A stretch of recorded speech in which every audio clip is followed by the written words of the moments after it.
Get to know all your favorite VRChat DJs all in one place.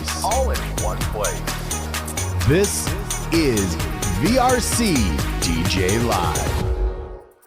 When you believe it that Thursday is here yet again, and with Thursday every week, we're always sitting here with all of your favorite DJs all in one place. That's what the announcer always says. And this is VRCDJ Live. Welcome on in. My name is Rob Roman. I'm your host for the show. And if you are brand new to our show, welcome on in. Obviously, we love to sit here with tons of guests and lots of people that are involved in our community. Whether they're DJs or club owners or bouncers or dancers or VJs or even regular community members, those people that go to the rave events all of the time.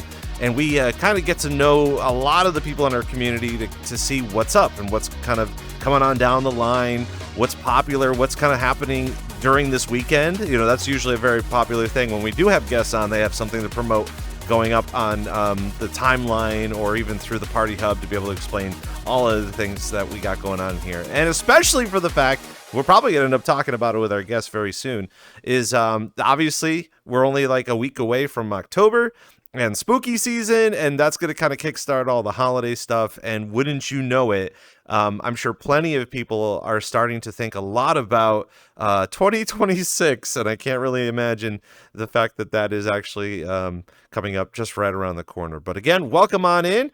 If you are a DJ, if you are a community member, or if you're a club owner, we would love to have you on the program as well. We have submission forms for you down in the bio if you want to go check that out during the show and fill it out and let us know that you want to come on and talk. I mean, obviously, that's a very important thing for the community and a very important thing for you as you do the amazing things here on VRChat. So with all that being said, but everything being said, our guest today performs tech house, bass house, progressive house, and drum and bass stylings.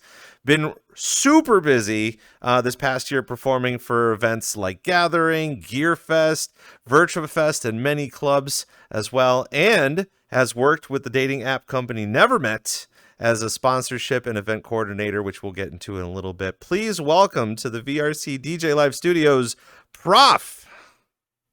Thanks for having me, Rob. Glad to be able to come in today and be able to chat about some really, really awesome stuff going on in the scene. Honestly, too, and it's funny. It's very funny to me because of the fact that, like, I was looking at your social medias the other day, and I was like, one of the things that really surprises me is that you're almost on all of the different lineups that I tend to go to, and your name is always there, and you're always there, and that's like, I'm just like, wait a minute, Prof performed here, and you performed here, and you did this, and that's why keeping busy is just kind of your forte, I guess, right? Yeah, definitely been keeping busy over the last year, getting some really awesome opportunities for some really crazy lineups, from festival lineups to just like some crazy events at some small venues that you wouldn't even think about. So I've been very fortunate to be able to have those opportunities and just trying to stay busy and keep working on grinding on the skill, right? Yeah, and I know recently, and I know a lot of today's show is going to be kind of a major focus on future projects and the things that you are care to be doing, and we are going to be diving very much into it today. But how would you even rate or explain the entire 2025 season for you compared to some other DJ stuff that you've done previously in VRChat?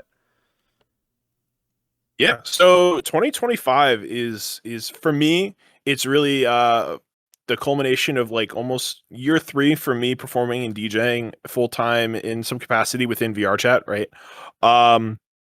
And taking it on. So it's definitely been an absolute success. Had some really awesome opportunities to play some really cool places and meet some really cool people as well. Both, you know, other DJs in the scene to people who are event coordinators and ownerships of different communities. So had some really great opportunities for that. Been able to show my skill and like how that's progressed in some really awesome stages in front of large crowds. You know, for example, Gearfest this year was an absolute awesome festival. Really one of the highlights of this past 2025 year, being able to perform right alongside some of the VRChat staff towards the end of the several day event, and being able to be performing when they hit their Red Cross goal for their donations that they were taking for that event. So being able to be live on stage when they were doing that was a really cool opportunity as well. Now, I know this is going to sound a little premature, and maybe because I mean, literally only just a few minutes into the program, but Yeah. as you were kind of mentioning with GearFest, you were explaining how being able to be on the same lineup as again, there's some developers or people, some notable people in VR chat that a lot of people either miscommunicate as being a celebrity or someone of great influence or something like that. As you're continuously performing and you're getting these experiences, what does that mean for you? And I feel like for a lot of people it's a level up scenario where they're just like, oh, I'm learning, I'm gaining all these networking opportunities. But using the term celebrity or influencer in here has a weird imbalance because of the small village that we're in. Yeah. Yeah, it's definitely a bit weird for me, being somebody who only in the last several years has really been DJing VRChat, but have been around for way longer than that. These are people that I would go to venues as just somebody who goes and listens, to be able to listen to them perform, or people that I know, from the scene. So being able to really interact with them and get to know them as people, and just kind of be, just other people in the scene, like fellow DJs, right? Has been a really surreal experience. Obviously, I know, like you said, some people have these ideas when it comes to these celebrities in the space and people that are, everybody kind of knows their name. But being able to just kind of work with them hand in hand has been, an awesome experience with that. And I think being able to kind of break that down too is super important to understand that, like, because everybody has their own little way of handling DJing in here. And as of this month alone for VRCDJLIVE, we've been kind of being able to break down the fact that people genuinely just want to come in here and perform as a hobby. But it always seems like a weird, again, disconnect between what you proactively want to do and the entire hero's journey that normally happens from like the beginning of the year to the end of the year, of people coming in here, gaining a small ounce of that influence or like limelight that kind of continues their process of saying, oh, I should be a streamer. Oh, I should make money. Oh, I'm hoping to get famous. Oh, hopefully I'll be able to get I don't want to say get a power grab, but like be able to understand. Oh, I'm friends with developers, like, ooh, that whole thing too. But we have to continue to, bring it back and just identify the fact that we are in here doing passion projects and we're having a good time. And we should also be able to be friends and get to know these, important people that kind of let the platform continue to grow. But, having that flame of fame, that's kind of a weird phrase to say a lot, but to have that flame under your butt of like trying to be famous in here it kind of seems like it's always existing for us here. Yeah, definitely. It's one of those things that we all kind of exist in that realm of like, we interact with people and it's like, what does that entirely mean for me? And you talk about the whole situation of people who get that idea over time that they should start transitioning into these other spaces because they believe that that's the escalator, and how, one step leads to another and we're kind of slowly going up. For me, it's been just being able to interact with these different groups and different performers and notable people, and just being able to kind of say, okay, I've established myself from years past where I definitely felt that I was having some level of imposter syndrome being in the space and performing, whereas now I feel a little bit more on my feet and feel that it's a lot more like, this is something I can do. This is something that I've shown that I can do on these stages and will continue to be able to do at this level and continue to grow. Not, that, and I think that's something that everybody should kind of find eventually, is to be able to kind of fall out of the shell of the imposter syndrome that we all might find ourselves in, especially early on. And even talking about some of the things that we are going to be discussing today, I know one of the huge topics that we're going to be kind of hurdling over is the idea of doing anime conventions, pop culture conventions, and being able to break down all of the types of conventions that even this past year showcased a lot of VR chat people, even comparable to virtual mirror stuff, as well as meetups.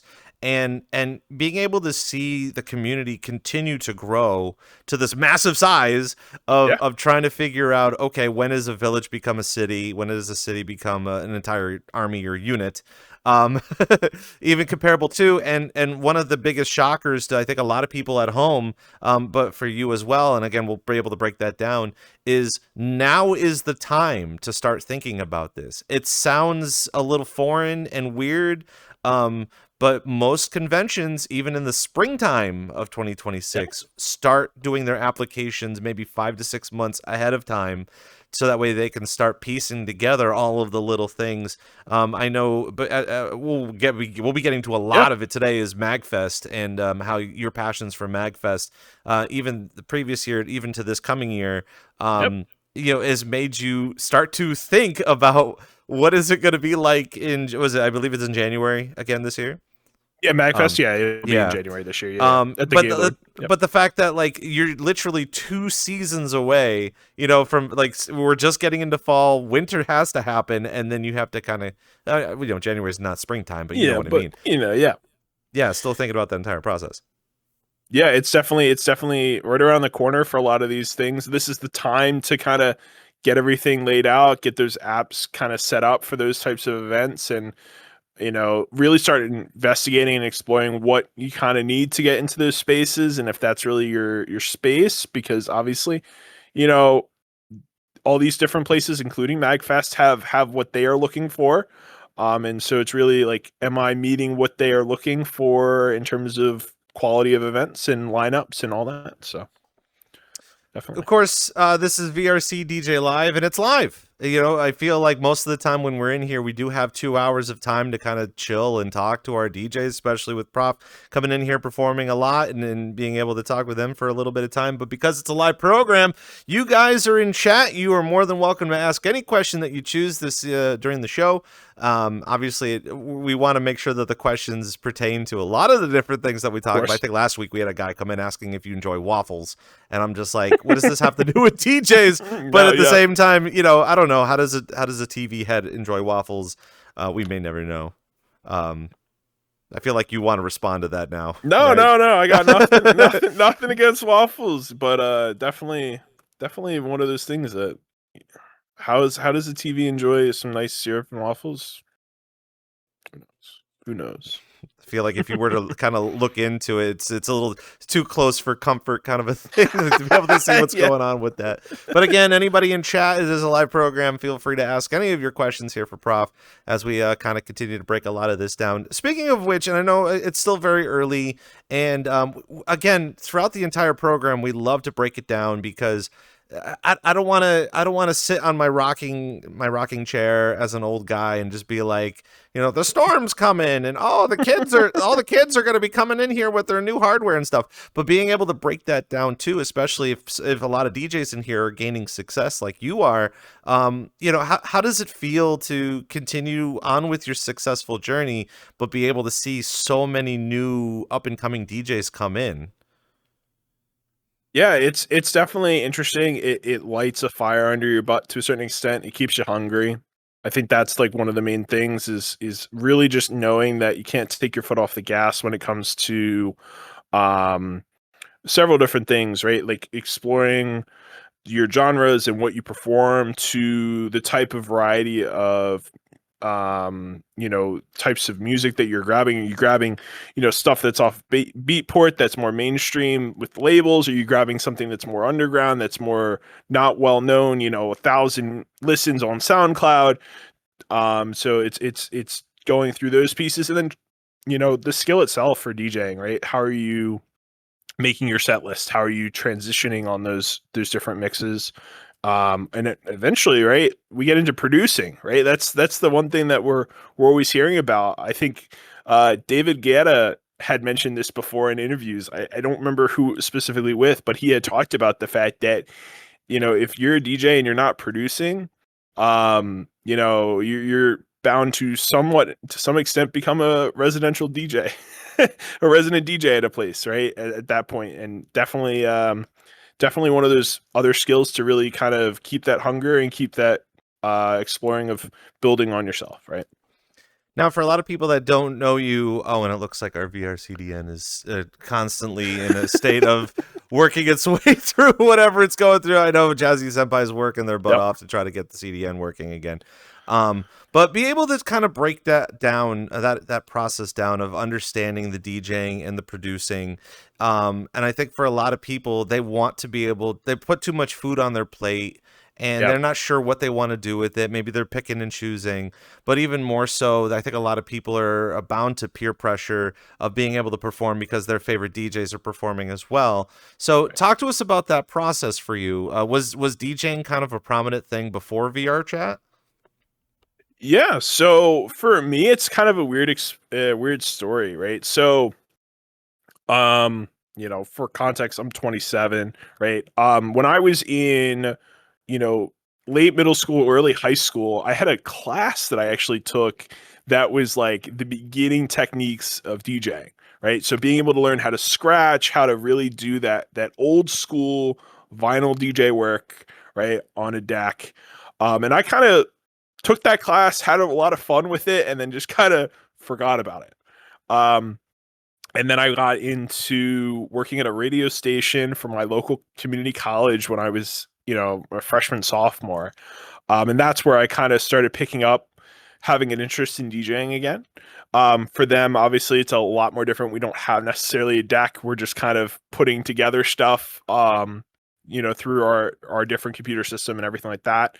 But definitely sparked the fire. And then 2022, I started picking up with a friend of mine, shout out Rocket, who's been in the space for just as long, Rocket VR, who kind of put me on some stuff and kind of lit a fire under my butt to really take it full on. And I've been working on my skill since. So as far as Rocket's concerned and the stylings that he performs too, was it a matter of him kind of coaching you of like what piece of hardware, what piece of software that you need, how you get crates and stuff like that? Tell us a little bit about that type of process as well. Yeah. So when I was originally learning prior to that, it was all like old school hip hop, R&B type of work with that. So when I worked with Rocket, it was learning how to mix house music was like the very basic start. I think if anybody's trying to get into learning how to perform, that is like the basic, easy place to go, because house music is so simple in the waveform and the beat, to kind of be able to learn how to do transitions and just understanding the breakdown of songs. So he helped me understand the basics of house music to get started there. He kind of suggested some hardware at first, right? So I still have my same controller that I originally purchased with him, and still use Virtual DJ till this day. Now I use a subscription, I'll be honest. In those first couple months, it was the reoccurring simple, just throwing in an email and getting the free trial. But I've transitioned onto to using the full software and everything, but been using that for the longest time. Very familiar with working in other other technical products in terms of like the Pioneer and the CDJs and all that, but been very happy with my Tractor controller S4 Mark II. It's been a workhorse. It's done everything I needed it to for as long as I've been working on it. So been very appreciative of that kind of guiding first steps coming into the space that he was able to give me. And I was able to kind of take that and move on and kind of continue to work on that. I feel like it's very underappreciated over the fact that a lot of them, it's so nice to be able to hear that that's what you're operating on, and that was something that you're used to, because it always seems very intimidating nowadays, especially even going into the holiday season with new headsets and new hardware, the CDJ 3000Xs that just came out that everyone's just like, who has money for that? I don't know. But at the same time too, like time and time again, if you were to ask any of your professional DJ friends where they started, and they would have said they started on a smaller console. They started on, you know, free versions of things, and I know a lot of the smaller consoles come with a light edition of it. But to be fair and honest, you don't need all the bells and whistles because you don't use all the bells and whistles to begin with. No. You kind of start with what you know, and that's kind of how you're able to generate all of that. Speaking of which, the fact that, again, you were doing a little bit more of hip hop, like you were saying, understanding house and stuff like that. What was the transition like, getting into drum and bass, as well as understanding the house scene currently when you were starting in VRChat? Yeah. Um, it was definitely a very interesting transition, right? House was my go-to for quite some time. I've had a few people who are notable drum and bass people now, who were notable back then, who kind of helped me make that transition and really pushing me out of the house space. For context, right? Like, I remember when I was first starting to learn how to perform house music, I was there very early on for Refuge as far as the venue, being able to go in and play with Humfreaky and the rest of the group over there. But house has always been like a bass staple, and I, found that there was not a whole lot of venues at the beginning who were like really interested to have somebody who was still very early on to their skill playing house, unless it was an opening set. And I think that I was definitely not in a place where I understood the technical skill that really is starting an event, and what that looks like. Now, definitely have learned since then, but early on had no clue on what that really meant. So they had put me on to pushing me out. I was, credit to Serenity. Serenity has been a big impact on terms of really making that transition to drum and bass, and being able to give me some nice crates to start in terms of having a good base of different music and understanding where to search for in terms of finding new stuff. I definitely found a love for it. I definitely had some awesome opportunities. Obviously, Rocket also plays drum and bass, and I felt like early on I was like, well, I want to stay in my own lane. This is what he does. I want to find my own little avenue that's separate. And he had put me on house, and I was like, I'm going to stay over here doing this. But he had also I could see from his perspective what that looks like in performing, having obviously in the EU scene, it's really prominent. The MCs, right? And having MCs perform with, which we don't hear very oftenly see in the States, right? We're not necessarily seeing that as often, for drum and bass performances. So being able to kind of learn about all that and the history. So they were really able to kind of help be a guiding light in that transition there. And I kind of also want to break it down just a little bit too, because this has been an ongoing conversation, an ongoing process for almost over a year, maybe up to 2 years now, of the fact that, like, in virtual reality, there tends to be very prominent genres. Obviously, you have the disco people here, you got the house people, the drum and bass. I feel like drum and bass and dubstep have been kind of the top contenders in VRChat, give or take, depending on the speed and stuff like that. The hardstyle is still kind of growing, and people are getting an understanding of it. But as you've been in the scene, and again, creating a new love for drum and bass for yourself, as well as getting an understanding of how to perform it, and also getting to know some of the EU people in here as well, has been kind of a really big thing.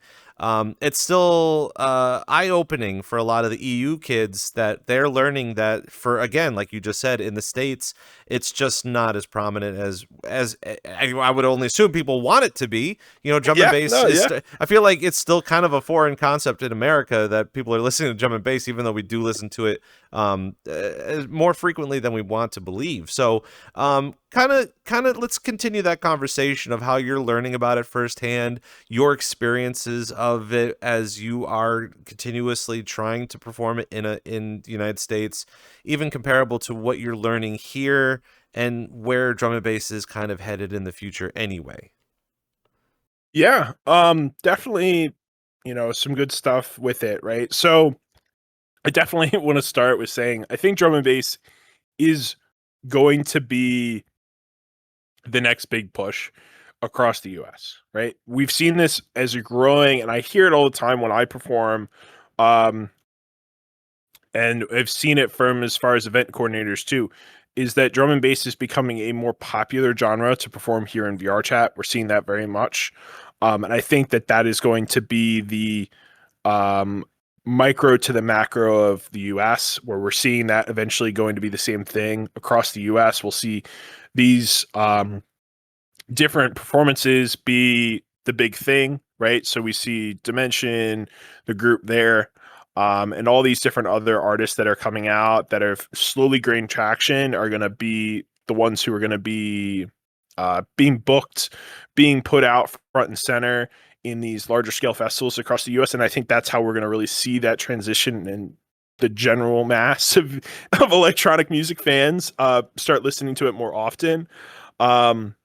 This space has been very, very forgiving for a lot when it comes to drum and bass. I know that there's been many of times where I've had performances where especially early on for performing drum and bass, where people have come up to me and talked about how they've heard it in the past. And a lot of the time when you really ask them questions, it's like, people who do a whole lot with drum and bass, and they're layering 3 songs on top of each other and having these really elaborate transitions.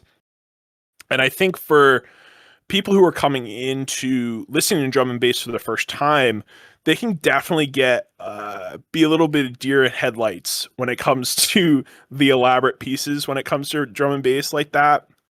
And maybe it's something that might not be their taste when they start listening to it for the first time.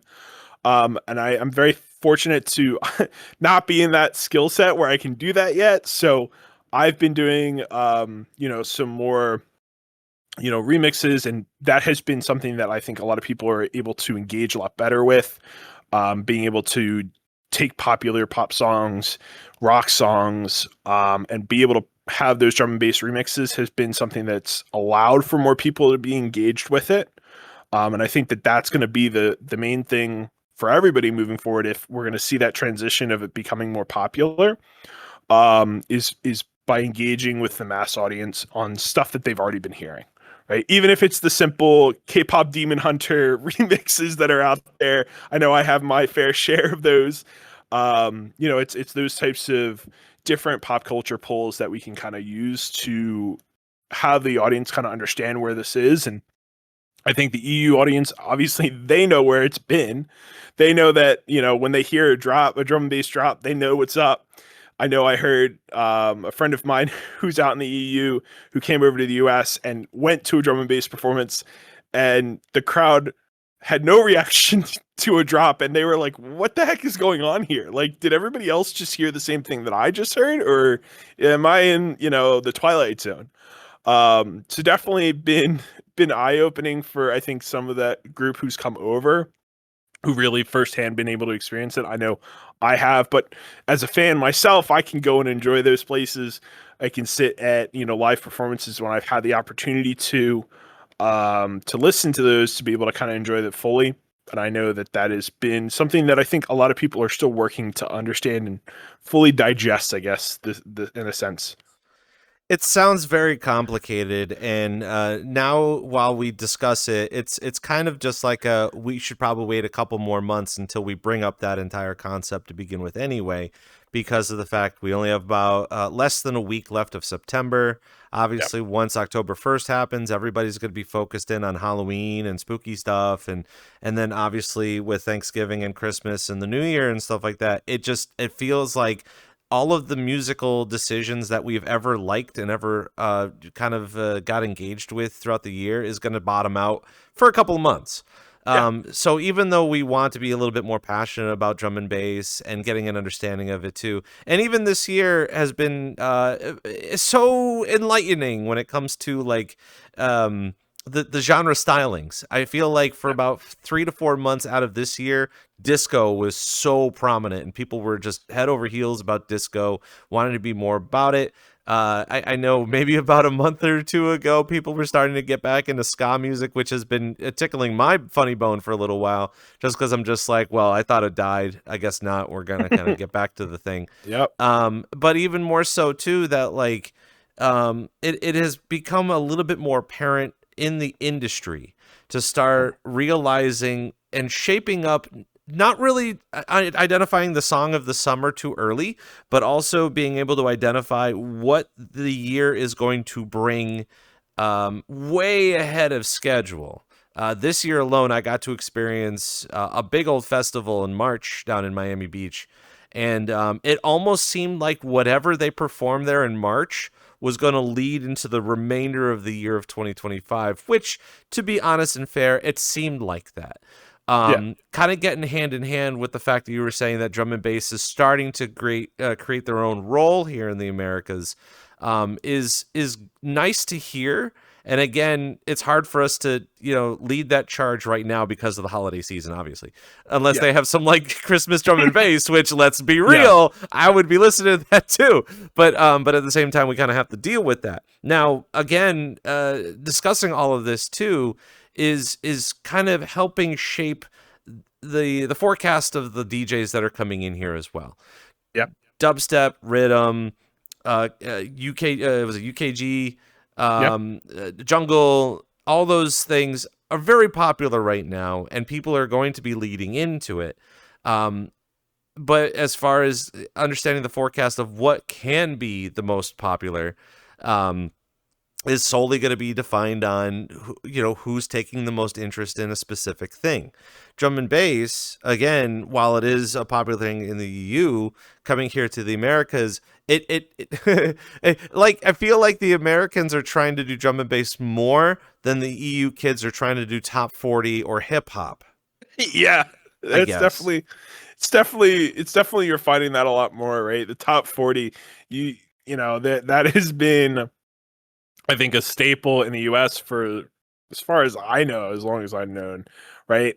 So finding that's making that transition, I don't think I've seen too much in terms of top 40 DJs being like booked as widespread as we might see drum and bass artists being booked in US based festivals, like EDC, both in Vegas and Orlando, to even some more smaller scale stuff. One by me is going to be Hijinks Festival, which is hosted in the Philadelphia Convention Center, not too far from me.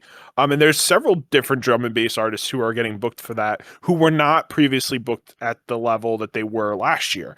So it's definitely, we're finding that's definitely been a big push, at least from the larger scale festival type venues.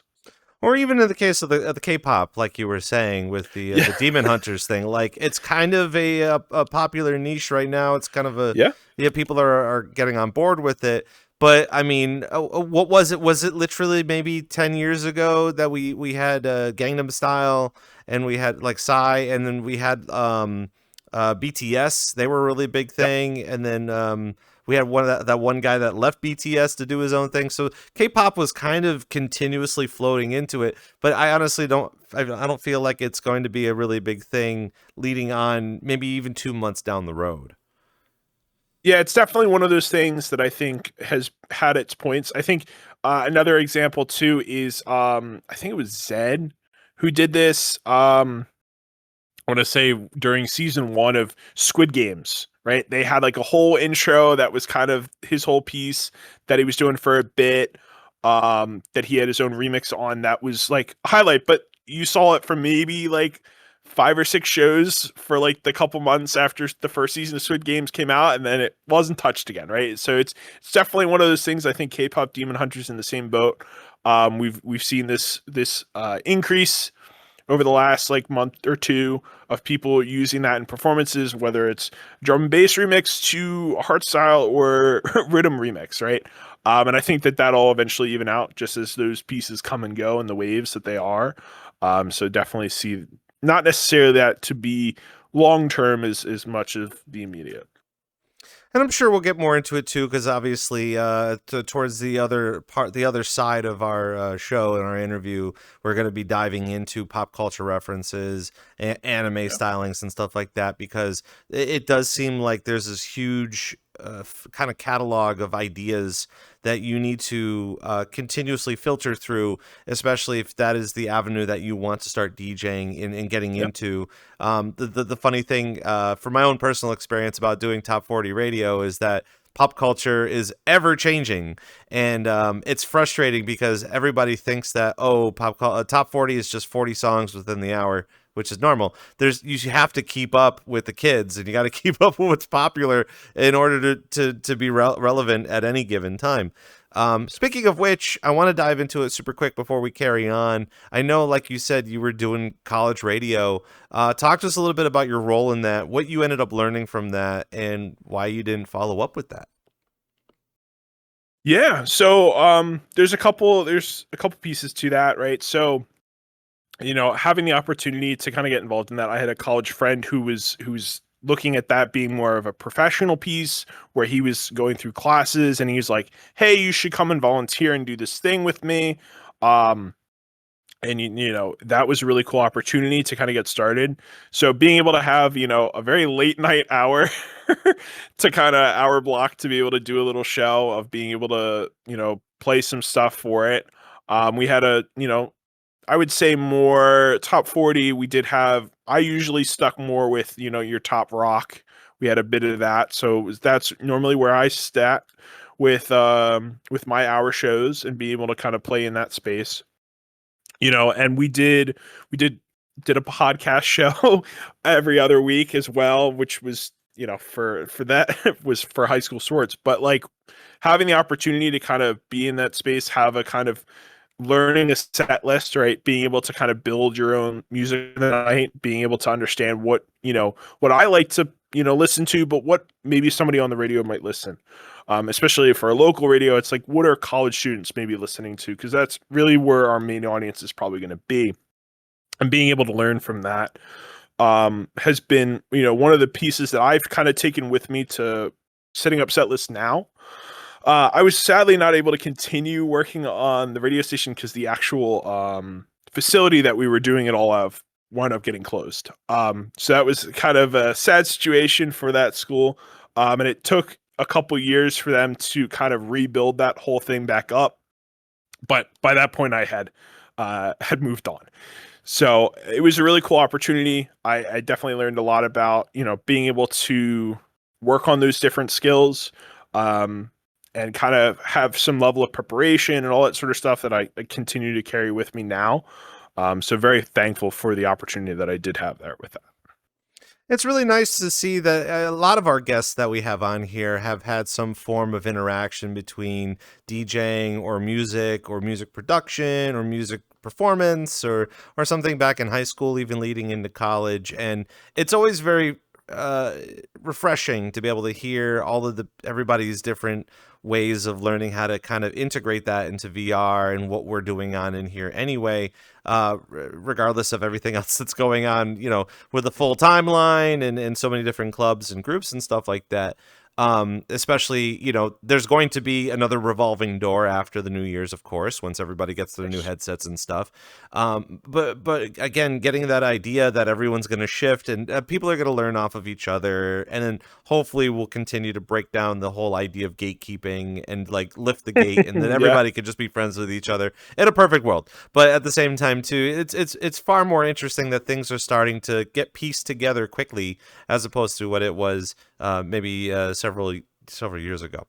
Yeah. It's VRCDJLIVE. We're sitting here with Prof, and again, we're here just for a couple of hours and just kind of, getting to know him and getting to know everything about what he's doing on in here. I think a lot of people at home are interested in how you got your name and why a TV head. Yeah, so they're two separate, very interesting stories, right? So to start with the name Prof, right?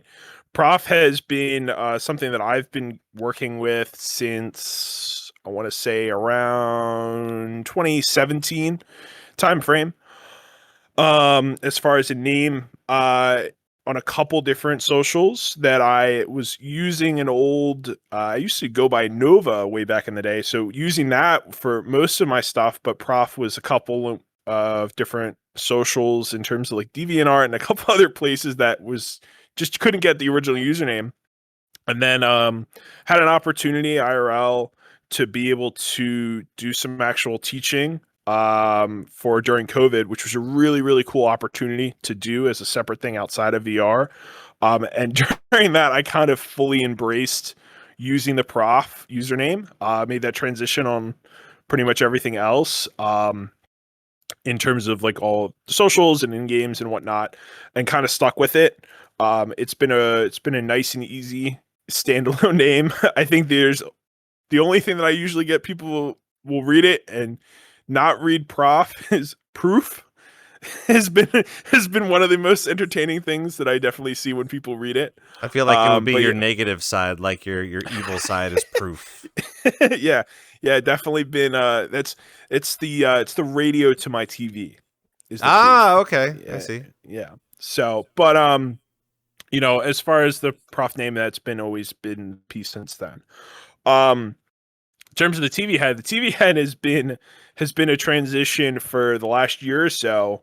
I've had some really cool opportunities to work with some other DJs and producers in the space who have their versions of their heads, right? We have Owo, Roomba, Flexus, right? These guys have all had their different item heads that they've been using for their stuff for a long time.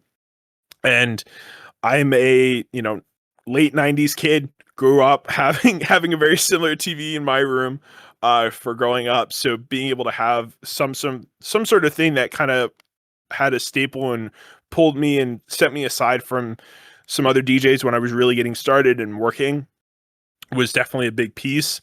It's definitely transitioned look and different things that it does now compared to a year and a half ago.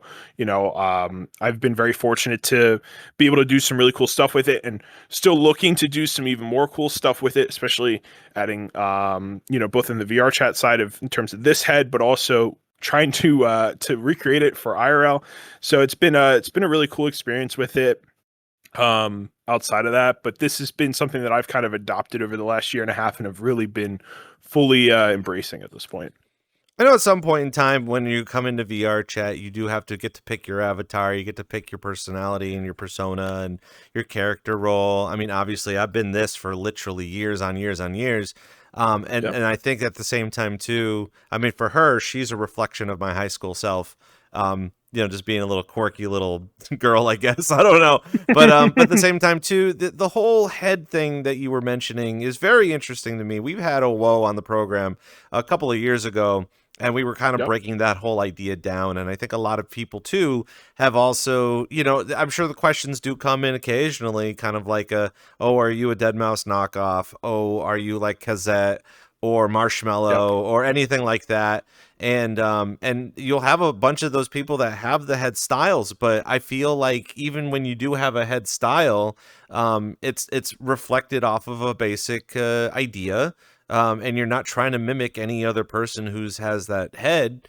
At the same time, and I'll go ahead and say it, I actually got to see Owo without his cube head on, and he's a handsome guy.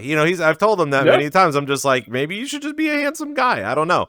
But but at the same time, I think a lot of people, especially when they're starting their DJing journey, understanding their name, understanding what type of because again, as you were saying too, you got a guy like Calvin Harris, who's just Calvin Harris. I mean, his name isn't Calvin, but he's Calvin Harris, or like, Rob Roman, that's my name, and that's kind of it.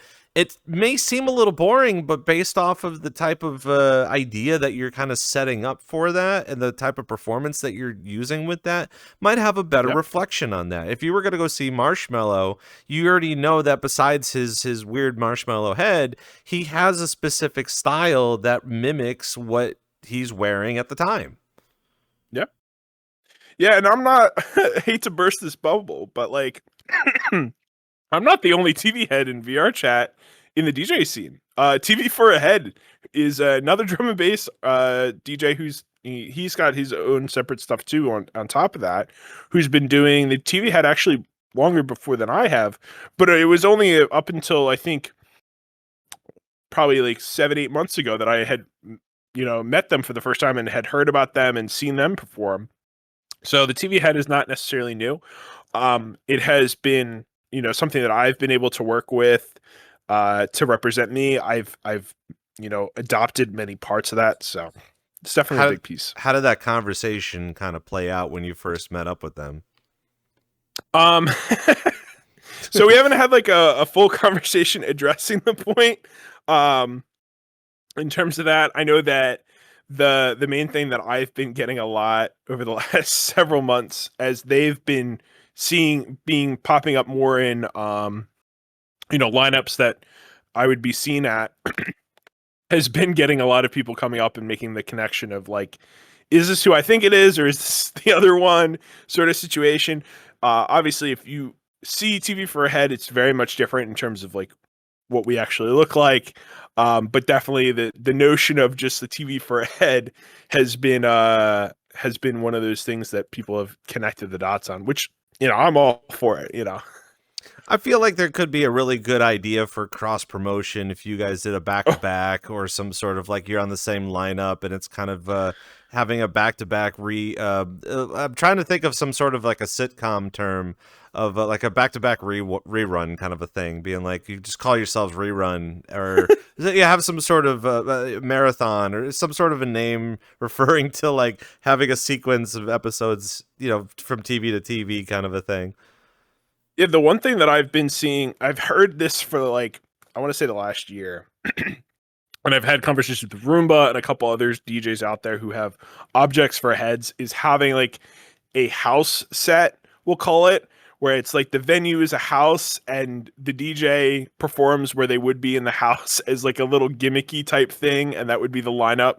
So all the DJs who'd be performing have a head that is representative of something that is in a house. The amount of community owners who have come up and proposed that idea over the last year has been hilarious. I mean, Roomba have had several conversations about that. But it's definitely been one of those funnier pieces that's come with having the TV as a head. I mean, I could totally see like the avatar of the frog in the car and then the car head, but the frog is in and is controlling your head kind of a thing. But listen, it's still a little early. You guys gotta get this done and get this. You could be having a whole like marathon based on this kind of concept, but kind of leaning into it too, and the avatar and understanding your process in VR. As you were alluding to earlier, what was it, Hades 2? That's what you were mentioning, how you were gonna start playing that. Yeah, recently? definitely. Hades 2 came out today. It's been in its early release for a bit now, but officially released fully today. So definitely. I like to, this is something that I think a lot of DJs should look at as an avenue of doing, as much as we want to stay busy, is find a week for yourself every month.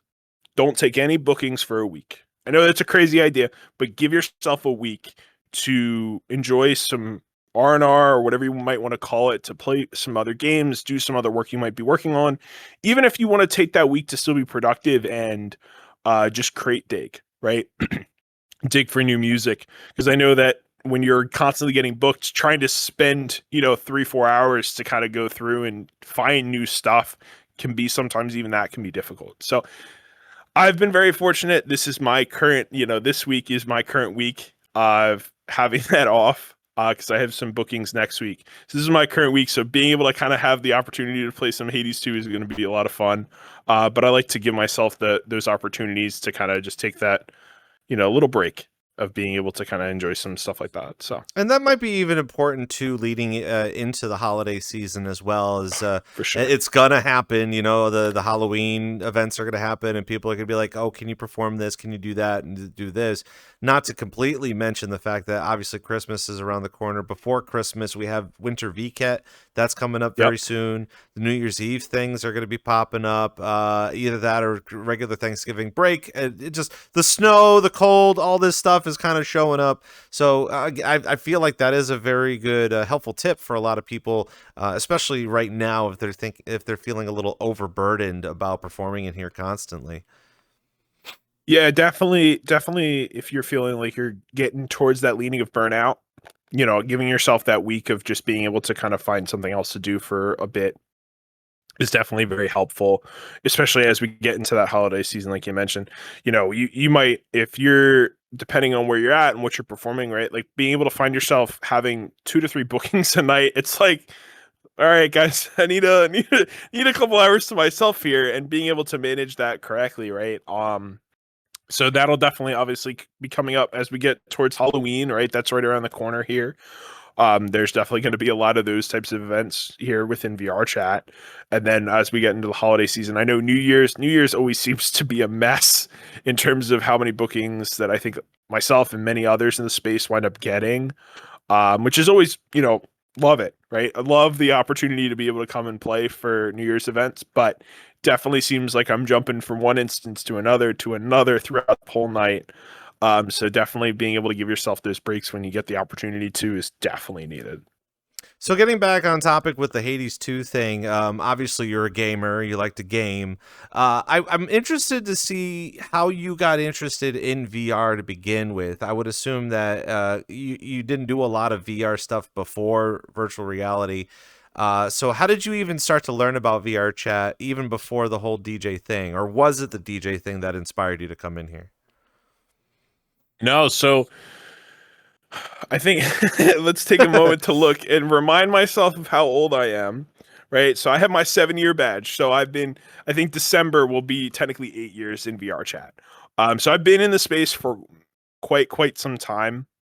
VR, it's been going to be the last 6 years of that is going to be having some sort of VR headset. Prior to that was in desktop and just being a roaming deskie.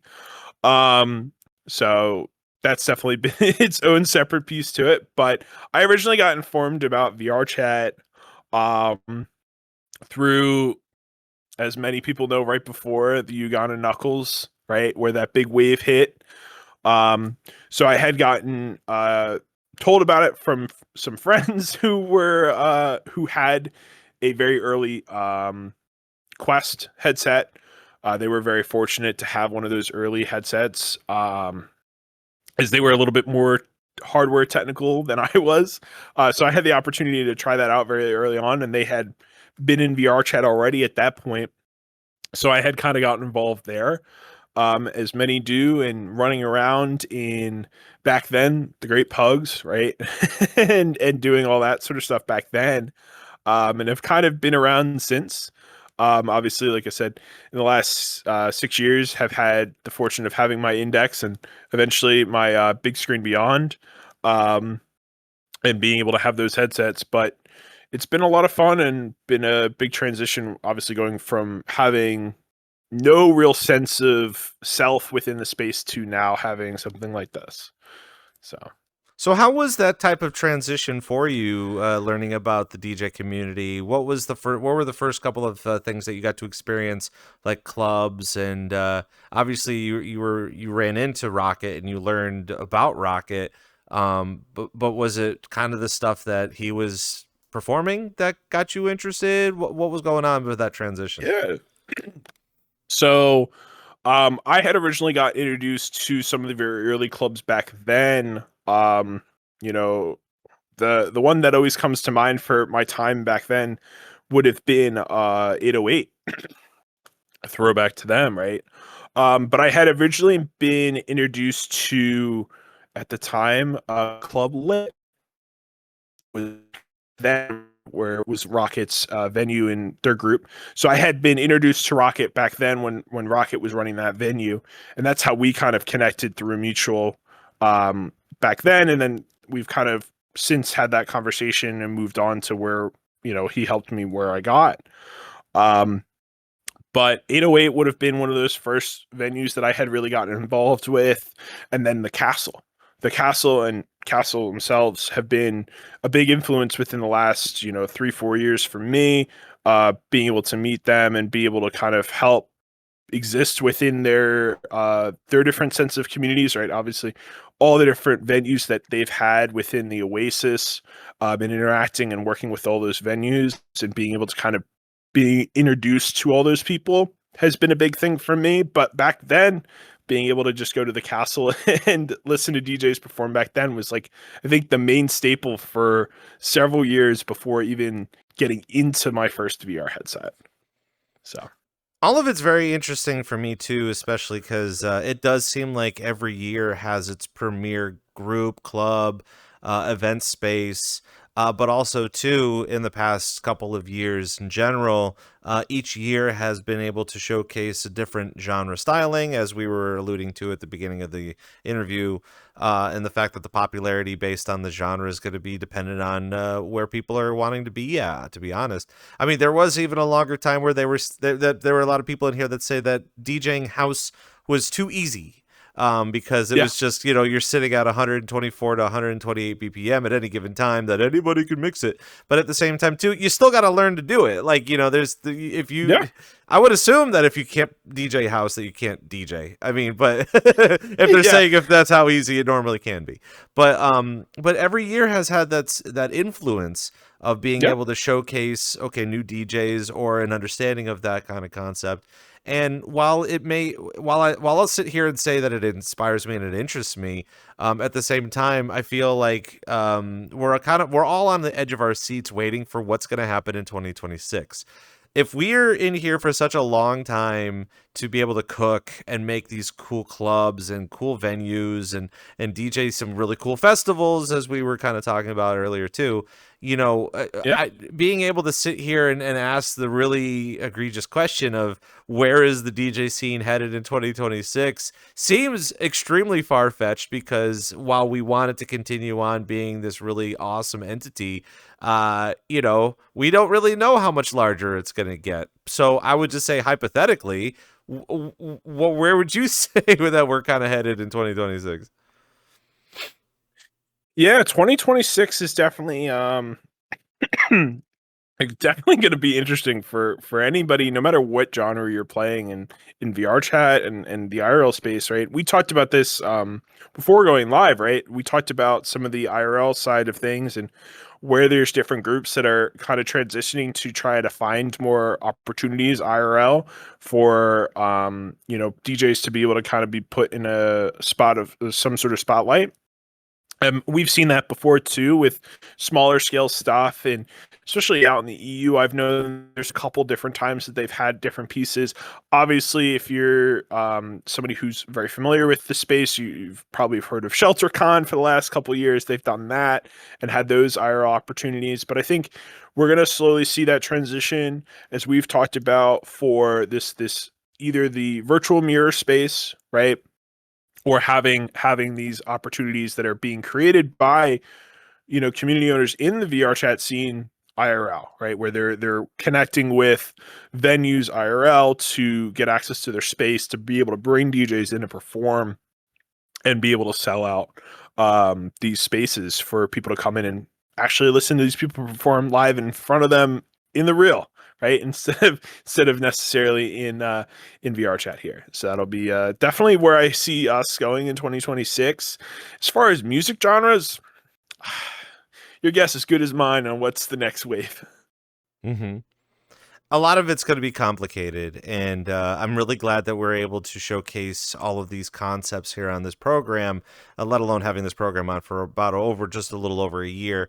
But it's fascinating right now, just because as we have been waiting for the Deckard and the Big Screen Beyond 2E just came out, and people are going to start getting their hands on it fairly soon. I think the pre-sale purchasers have already started to receive theirs, and we're getting that feedback.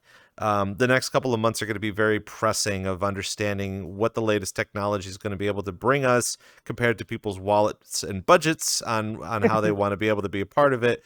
Even comparable to, I hate to say it, hate to bring it up because everybody hates when it is brought up, but the evolution of AI technology, the evolution of the fantasy of virtual applications and generated concepts. Because they're going to misrepresent what VRChat is in general. I think a lot of people are. They're just going to be like, oh, it's a bunch of NPCs. Oh, it's a bunch of anime girls or just role players. Or everyone on VR is not real. It's kind of the same thing as the whole AI generated technologies anyway. So in the next few months, it's going to be taxing yet again over the fact that while we're doing some amazing things in here, the common man who is being spoon-fed all sorts of things left and right on social media, on TikTok, on Instagram, not really deciding on where they want to travel down as far as the AI generated stuff, or even believing that virtual reality is going to triumph in a new modern age of technology. The fact that we're doing stuff in here is amazing for us, but being able to learn that concept in the new year is going to be such a fight. And even more so, and we'll get into it, especially when we're going to be leading into those concepts too with the conventions and stuff in the virtual mirror, is just we've seen it time and time again where even festivals nowadays are starting to integrate some form of AI thing, which again, like, use it as a tool, not a way to like save money. Like, that's kind of what people are doing, is they're using it to save money, or in this particular case for the students, they're using it to cheat, as opposed to using their own brains on how to do creative things. But more so, again, like, you have a lot of people that are interested in that concept, but then the second thought that they'll ever come up with is this AI? Is this AI generated? And it's such a fight, and it's such a weird breakdown on all of it. We are going to break that. I want to be able to talk a lot about it because we have to talk about it now and again. Like we've said before, during the holiday season's coming, we're just going to be sitting here going, do you like pumpkins? Do you like Christmas? Do you like Santa? So we're basically talking about that for the next several months. So, I mean, now is the time to kind of break it down, including the stuff for ShelterCon, obviously coming up in a couple months as well. Yep. But I want to touch upon it a little bit. I think a lot of people have recognized the fact that it exists. Of course, that we are talking about Nevermet. And also too. Oh, and it looks like our TV's coming back too, which is very exciting. Hopefully we'll be able to see it soon. There it is. Perfect. Nice. Hopefully Jazzy Senpai is working very hard to get that up and running. So if you do see it kind of flickering or something like that, like, I do apologize, but at the same time, Jazzy's only one person, so they're trying. They're trying to get that kind of set up. But I want to be able to break that down, because while Nevermet is a very popular source for finding love and finding relationships in here, there are also a lot of other communities, and there's other groups that also offer that same type of concept. And within that type of concept, it's not just a matter of being able to find love or using your I feel like we've been seeing from time to time on social media that they have certain apps talking about, oh, are you a nerd? Then you should be on this app because you're a nerd and you could date other nerds. So I'll be able to kind of break down your involvement with it. I think it's a very special thing. We've been seeing a lot of ads, especially in I think it's called it was like the Midnight Rooftop. Yeah, Midnight Rooftop has a couple of those advertisements on there. So talk about that whole thing, and then we'll also break down the other obvious thing on the other side of it. But start with your involvement with Nevermet. Yeah. The big thing, right? Obviously, I want to preface ahead of time. If you don't know what Nevermet is, I think the the layman's term, right, or the description of Nevermet has always been the VR chat equivalent to Tinder. I think that's been a most common reference by many for it. My involvement was during midway through year one for them, and how I got involved in terms of different aspects of the company. But I think most notably has been working with their group in terms of supporting sponsorships and events within VRChat itself, and kind of connecting our community to these other spaces and kind of putting them together and giving them opportunities to maybe meet the people that they've been chatting with on the app and whatnot. But I've had several different things on top of that I've done with them, and been able to meet some really cool people IRL. We talked about Big Screen Beyond, being able to actually meet Darshan. I had the opportunity to go and do that through Nevermet, and through one of the conventions that they had a table app, and being able to do that. So it's been really cool. Most of the stuff that I've been doing has really just been trying to take this application, this community that was growing and existing here, and really be able to kind of push it in a direction to connect with the DJ scene. That was like, for the most part, when I got originally involved, was like, how do we kind of connect those dots? Prior to my involvement, throwback of a name, Nevermet had really only worked with 7D, was like the main community group that they had worked with within the rave space, and that was kind of it. So being able to take them and connect them with all these other different groups and being able to support them logistically with pushing out to these communities, but also being able to financially help them, right?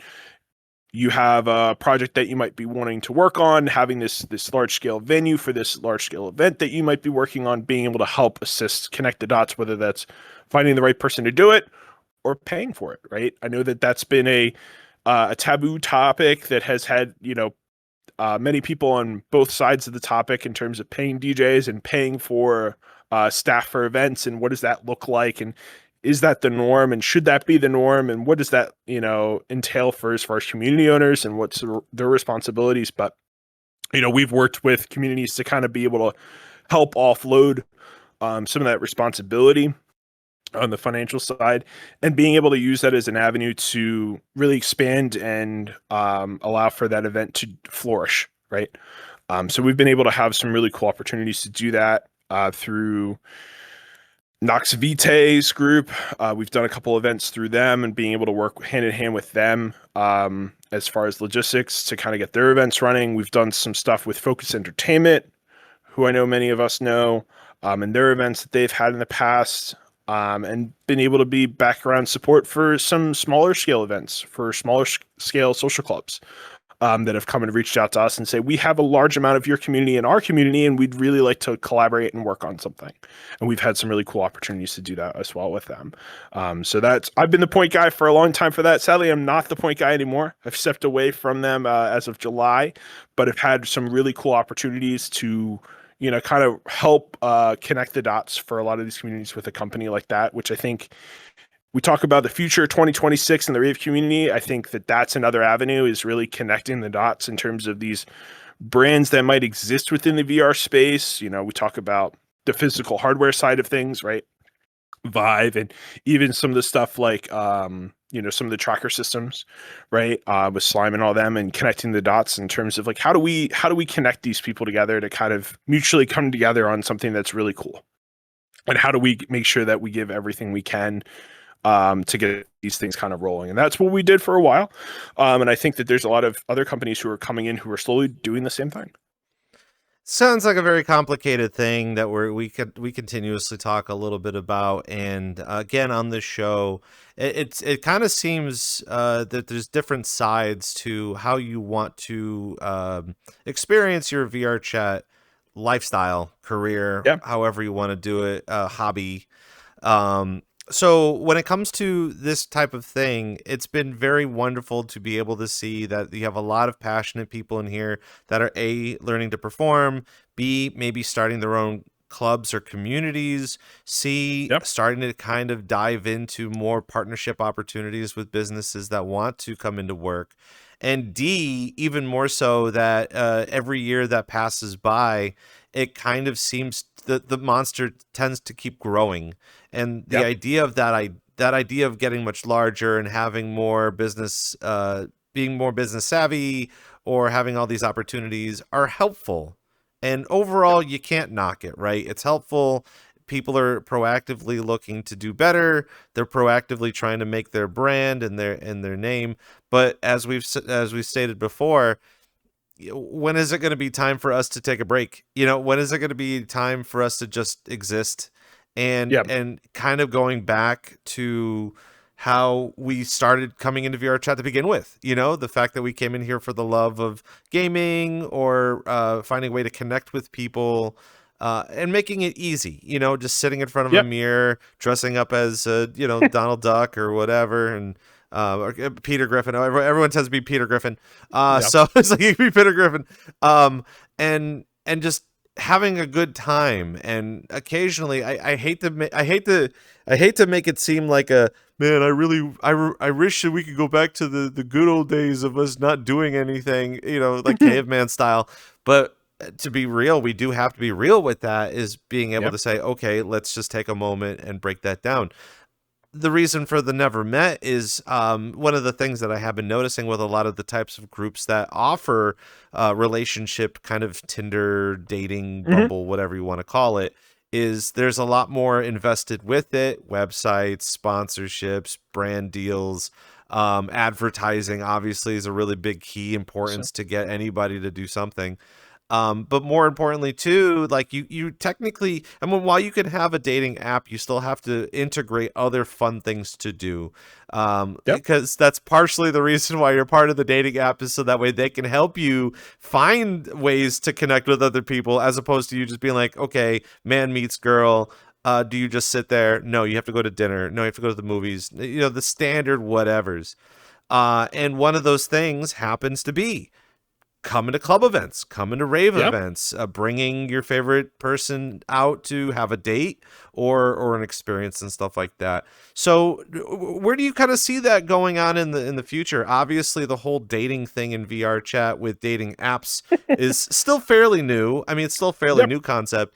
Do you think that it's getting a little bit more attention in the future? And even more so, do you find that going to these rave events are kind of just as equally important for that integration?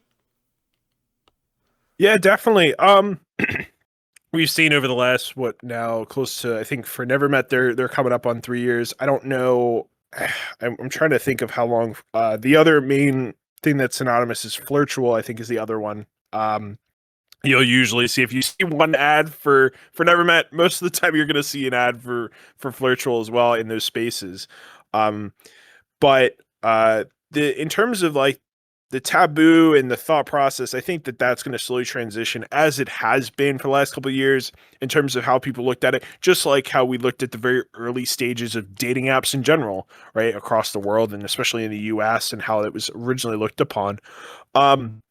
In terms of like the rave community and how that connects, I think one of the main things that I think when you come into VR in general is having a shared experience, right? Being able to have some sort of experience that two people have connected together, and be able to talk about that not only during it, but something that they can talk about afterwards. Raves are a very easy way to kind of get into that with very very very limited things stopping you. And so I think that that's always been a real key piece to come in and kind of do. That's why we really pushed it a lot, was being able to have that compared to something where we've done, speed dating events, right? And doing stuff like that, right? I think that this is kind of something that's a little bit less pressure. You're surrounded by more people. It's not a one-on-one experience. So that's been one of the main things. And I think that'll continue to be a thing as we go into the next couple of years. I don't foresee events where that's like the main amount of people going is they're going with the date, but I think that that's the shared experience is always going to be the number one thing that we're going to see continue, especially within the VR chat space, in terms of like those initial first dates. So I think it's also kind of interesting too. We were talking about technology, and we were talking about how like not the average individual cannot embrace VR applications currently. Again, Meta just came out with their glasses, and they're like trying to showcase their new glasses, and $700 price tag or something like that. Like, good for you if you want to look like a nerd.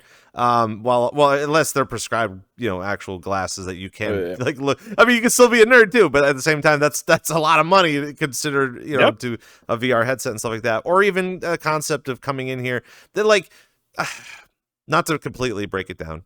I did date a girl a couple of years ago that she was having a really difficult time getting over the fact that we met on a Facebook group chat about runners. We were both, we liked Disney, we liked running, so we were a part of a community that would run at Disney. And throughout our relationship time, we had constant conversations over the fact that she was like, I'm going to have a really hard time telling my kids when we have kids. I'm like, okay, great, we have kids. Like, where did you meet daddy? Where did you meet mommy? Yeah. And we're gonna be like, we met on Facebook, and like everything gets drained out of our bodies. So I can only just imagine too of just that concept of like, let's just say, and it has happened. There's been lots of love that's been happening in here. That I've known a couple couples that actually got married and had kids because, they were in VR. But now they're going to have to explain that. It's not even just a matter of, oh, we met on the Minecraft server, but it's a matter of, oh, we fell in love with VR and then we made you. And then that was basically, it's kind of a weird concept. But at the same time, we try to break that down.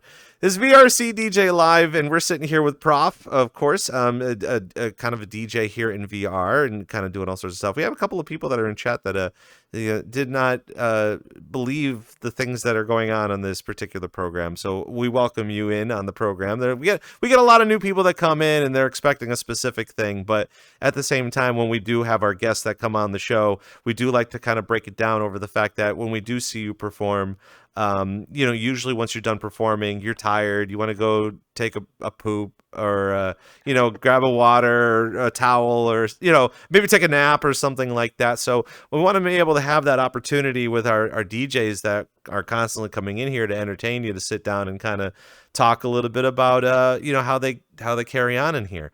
And I want to be able to lead into a concept that seems a little foreign, that a lot of people, when they're starting their VRChat DJ careers, they have a hard time understanding, and that is understanding your brand, understanding the type of genre that you want to perform, compared to the pure pressures of being able to perform, again, drum and bass or dubstep or rhythm just because it's a popular thing. So I want to break that down of how you were able to understand your role and if you're still very comfortable with it compared to where you probably thought that you wanted to be.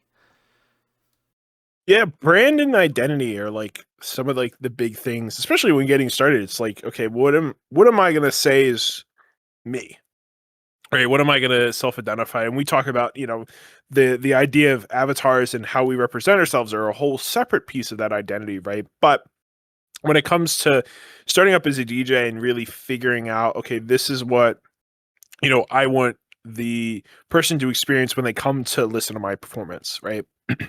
And when they turn around and talk to their friends about coming to listen to somebody's set, like, what do I want them walking away listening and talking about, right? And really kind of key identifying those staples. For me, that's always been very early on when I've started the drum and bass side of things was people who are not drum and bass people or considered not the biggest fans of drum and bass people, walking away and having a new enjoyment of it. That's always been like my key takeaway. And I've kind of built that into my identity in terms of where my sets go and how I kind of introduce different pieces to that. In terms of like the logos and the social media presence and all those pieces, I think that has its own beast. I've been very fortunate to have, through that first year in networking with other DJs, to find some people who do graphic design and being able to build those branding logos and everything like that. And those are not necessarily like the biggest thoughts when you're starting to learn how to DJ, right? Your main thing is like, okay, well, do I have enough songs to be able to perform the hour set that I'm getting booked for? And are they going to sound correct or sound good together? And that's like the main thing I think many people at the start are looking for, right? So I think that really just kind of building your name into your logo and just kind of having something basic and simple at start is always an easy way to go, right? I think one of my very first logos was a very early on avatar before I donned the TV head and really kind of made that my own. Those very, very early logos were kind of based off of avatars that I was using at the time. And that was an early branding that I think, at the time was definitely something I wasn't thrilled with, but that's kind of where I made it work. And so definitely having the TV head now, definitely want to continue to incorporate that as being part of who I am. I think that has really become a staple for me that I've really enjoyed and embraced. Will he change over the next couple of years? More than likely. Will the branding of that look a little bit different? Probably. With the transition of the TV head itself, it'll probably wind up transitioning as well. But in terms of the staple values that of who I consider myself as, and those core goals, when having a performance, those will never change. Those are the staple identity pieces for me, and I always value those in terms of my progress and continuing on. Now, I know as far as the VR chat idea of DJing in here, I feel like a lot of people think that there's certain ways, there's specific norms. I think a lot of Yeah. DJs in here think that are correct, even comparable to how professional they want to act, despite it being just a hobby or how they want to carry on doing whatever. And I had a very hearty conversation with someone from the VR chat community, and what came up was kind of interesting, and I would love your opinion on it, especially because there are a lot of takeaways on how people love to produce, a lot of people love to perform in specific Yep. ways and functions. One of those ideas is coming in to perform what you want compared to performing to the audience on what they've come to want to experience. Last night, without going into too much detail, I actually went to an actual open deck event at a kava bar. And for those people that may not know, and I'm still learning, obviously, it seems like a newer concept, but people go to the kava bar to unwind. It's not a matter of getting high or anything, but it's a matter of just like relaxation, forcing yourself to have that relaxation, and finding your own vibe, your own frequency of a vibe. Without getting too hippie with it or too, whatever, Yeah. spaced out or whatever. But there was a guy that performed after me. I ended up doing a slot. Mhm. That his energy was so like explosive. Like he was Yeah. moving, he was like dancing, he was in his own little element. Mind you, everybody at the Kratom bar was at the Kava bar was constantly just like Yeah. just zoning out, just kind of sitting there. So they all look like NPCs, but being able to sit there and be like, huh, you wouldn't actually see it until you see it, and then you try to Yep. kind of figure it out. The conversation continues to move on of you're going to want a DJ in here because you're passionate about the music that you perform, and you're hoping to gain an audience based on whatever you enjoy, and that they enjoy that they can follow along. But the flip side of it too is, as a performer, your idea is to perform to the people that are enjoying their weekend. Obviously, the Friday, Saturday, Sunday weekend warriors are looking to gain attention of the people that are coming into party, and you want to play the party music that they enjoy. So Right. what is your take on that? I know in the past couple of years you've been learning a little bit about understanding house, understanding drum and bass, understanding a little bit of positive peer pressure of performing things that other people enjoy, what you may enjoy but aren't passionate about. Yep. What are some takeaways of the things that you got to experience in VR chat while learning that concept, and where do you think people should genuinely be focused on in the future? Yeah, definitely. It's definitely one of those key concepts, right? As we kind of progress in terms of that DJ journey, right? I think that learning the idea of, especially opening, right? Like we talked about this earlier, right? It being an opening set, what that entirely means, and how you're not necessarily meant to be somebody who's coming in and performing the top thing, right? You're necessarily coming in and trying to get the vibes going, kind of get everybody moving, but not necessarily wearing them out in that first hour. And how do we kind of build that up, and do we play things that might be something that they're looking for? Yeah, you might be pushing for, some level of top 40 in that early portion, or something that at least maybe, no matter what genre you're playing, if you're doing house, right, something that's more that main stage house, right, that people might be more familiar with. Um, but you're throwing some like different unique stuff that maybe they haven't heard, to kind of fill in some of those other gaps in the space, because you're just trying to get them vibing, trying to get them going. I think that has been one of the most eye-opening things, that not only when I learned to kind of transition how I perform, but also watching others perform and realizing where things were going and why certain things were happening at events, in terms of, you'd see a huge amount of engagement very early on from the people in a venue, right? They're all dancing, having a good time, really interacting with that DJ. And then all of a sudden you'd see this transition in terms of somebody else coming up to perform. And it feels like a ghost town. Everybody's kind of gone off into their corners and their niche little groups, and really understanding why that happens has been a big skill that I've learned. I think that there's a lot of really cool stuff out there in terms of like online YouTube. YouTube's obviously, as many people already know, big resource in terms of learning. Definitely been a lot of stuff there that helped me understand that concept of knowing where you're at in a performance and knowing where your group is, right? And that sometimes you might have to play stuff that you're not necessarily passionate about, as we talked about. But you might find that by doing that, you find yourself in a place where you're able to really see that crowd interaction. And I think for many DJs who were early on in their careers, seeing a crowd that really is getting into what you're playing is one of those like really like exciting moments. I think that a lot of people get like almost like a high buzz off of being able to see a crowd really vibe with them. So sometimes that requires playing something that we're not necessarily the biggest fan of. But I think for really learning your skill, that's going to be part of the process too.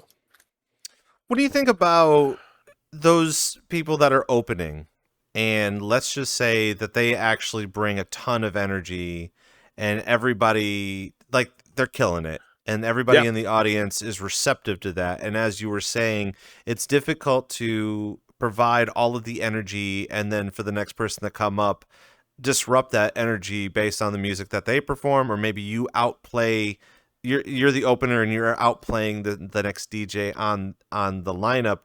Who do you think that there's a fault to that? Do you think that there was a fault to whoever designed the lineup, or do you think as an opener it's your prerogative to get people warmed up but not overkill? You know what I understood? Does that make sense?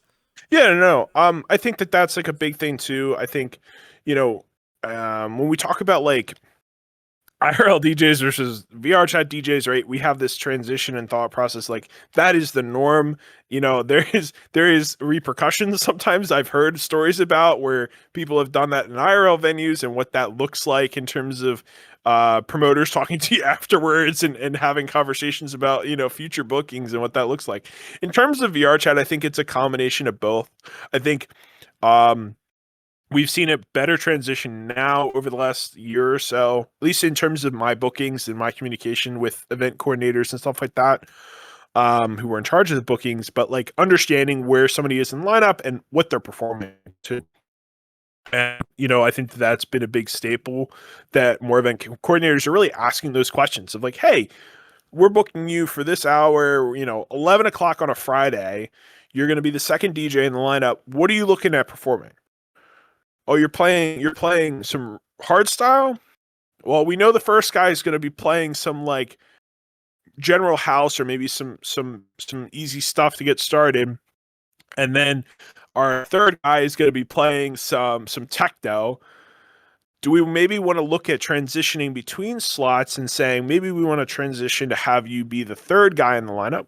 Maybe that's something to look at. But I think that there's some genres too that you can kind of find a fluctuation where it's like you can go really simple and really vibey, and you can go really hard. And sometimes as a person making a lineup, you're not going to know that ahead of the time, right? You're not going to know their set list. You're not going to know necessarily what they're going. So I think that there's another part of it is really that DJ side of it, where the DJ kind of has to over time learn. And it really depends too in terms of the venue, right? Like I think if you're having a festival, I think that that's a bigger piece to play versus maybe your social club. I think that you might find that a social club, it's not as big of a deal because, people are off doing their own things. They're drinking, they're having fun, having conversations. The DJ might be second to that. So making those hard jump transitions like that in terms of one set to another might be okay versus maybe something more of like your festival level lineup where you have a bunch of people coming in really for the performances themselves. You might want to fine tune that when it comes to those though. Let's take a quick instance from someone that's in chat here. Joe Inc. has been talking about his inconsistency with playing UKG in front of an audience too. And I can understand when it comes to providing energy, without overstepping my boundaries as far as the idea of how to put together a set, you can't climax too soon. You know, pun intended, no pun intended. You take it the way you choose. Yeah. But with UKG, the consistency happens to be where the beat continues to transition. Once you start the beat doesn't stop. It just kind of has its own flow. It has its own areas on how you make that transition. And while there can be climax moments and moments of high tension in UKG, trying to understand where your audience lies and where your audience is going, I feel like there is a rhyme and reason on how you choose the songs and the flow of energy.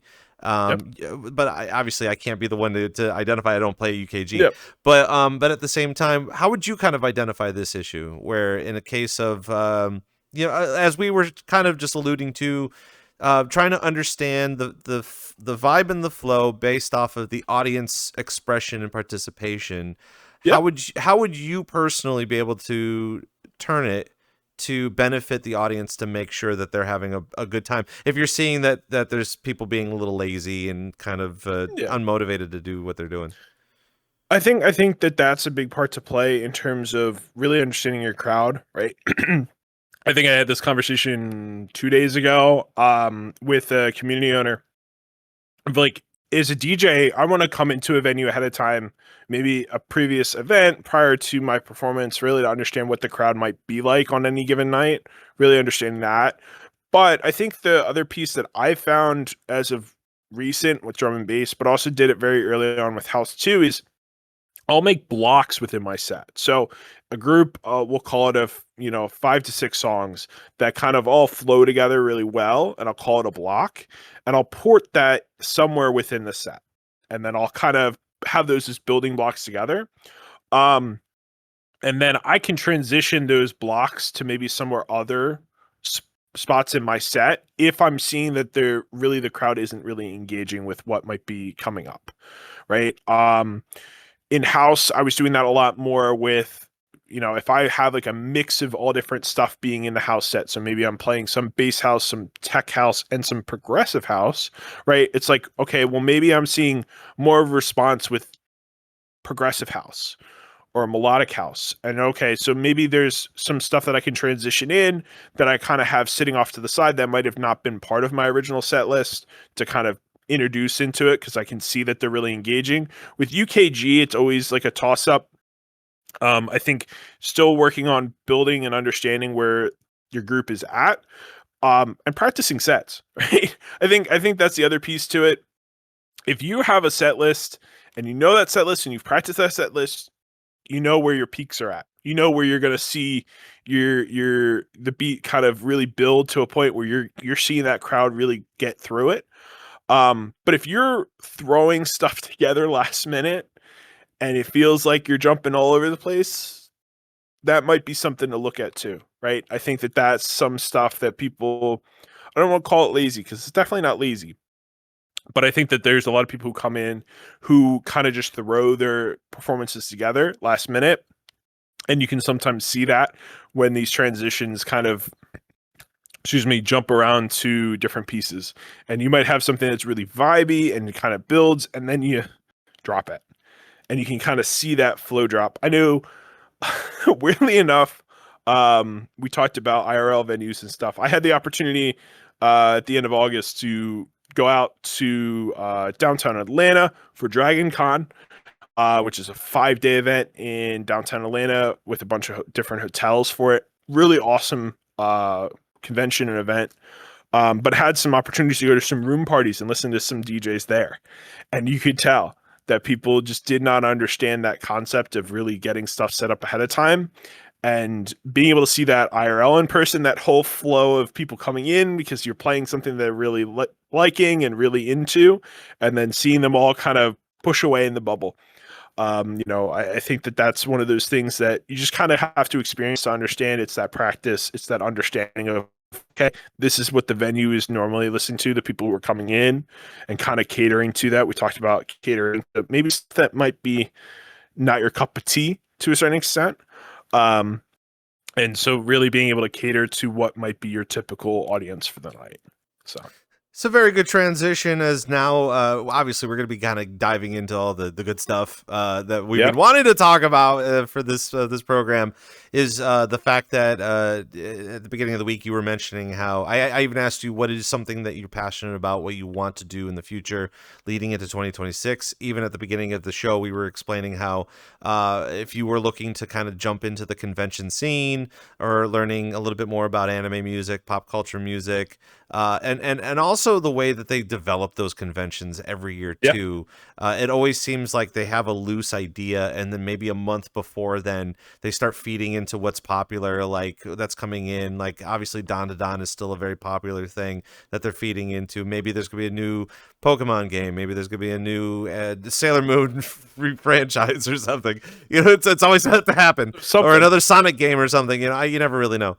But being able to learn about that and get an understanding of that is super key compared to the audience that you have to perform for. And again, leading into that whole concept of what we've been talking about is VRChat. These are the things that I think a lot of people should be picking up here in VRChat, besides the fact that, oh, you're performing in front of a really packed crowd. That's all great, grand, and good. But wait till you go and you meet them in real life and you see their expression besides a blank expression. You don't even have an expression. You're a TV head. How am I supposed to know I'm doing a good job if you're, you're just sitting over there kind of doing whatever. The eyes.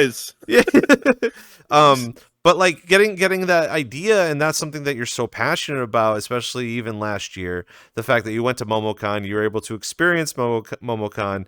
I guess let's just kind of start with that by saying something like, what is something that you wanted to take away from MomoCon this year? I know, again, you're focused in on trying to perform. You want those really large stages.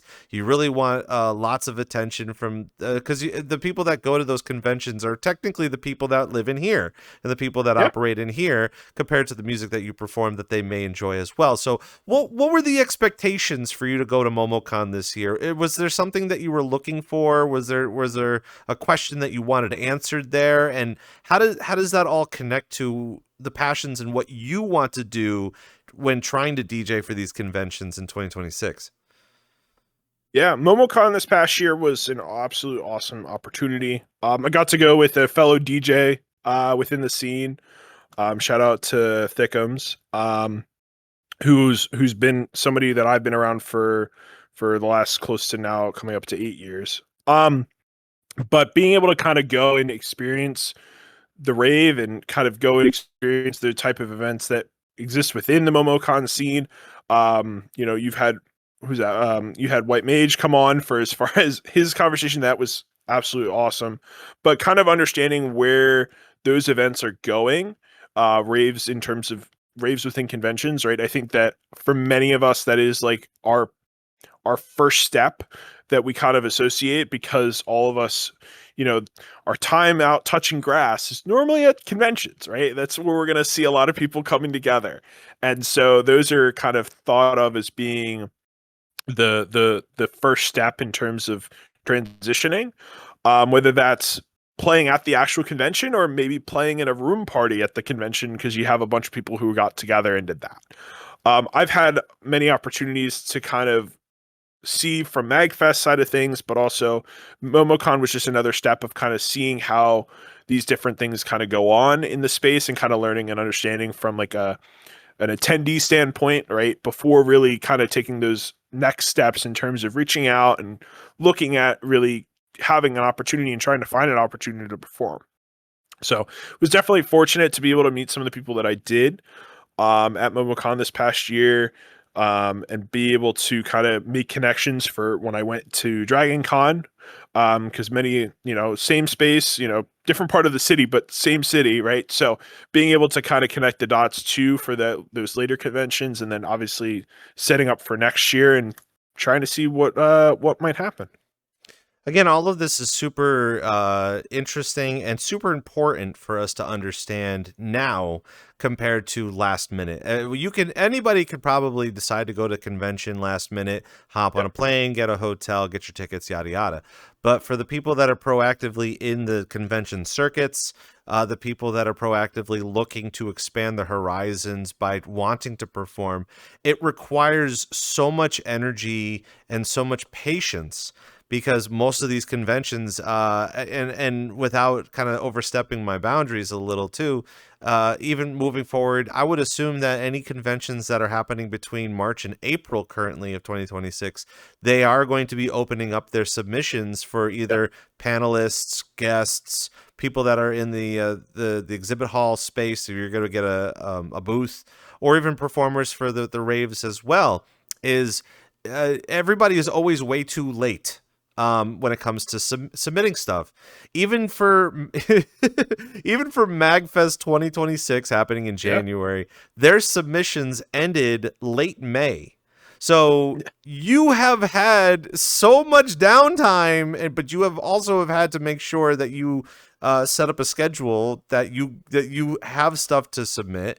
And obviously what you submitted in May is probably not going to be anywhere as good as what it's going to be in January. So you have all of that time to kind of get better at it.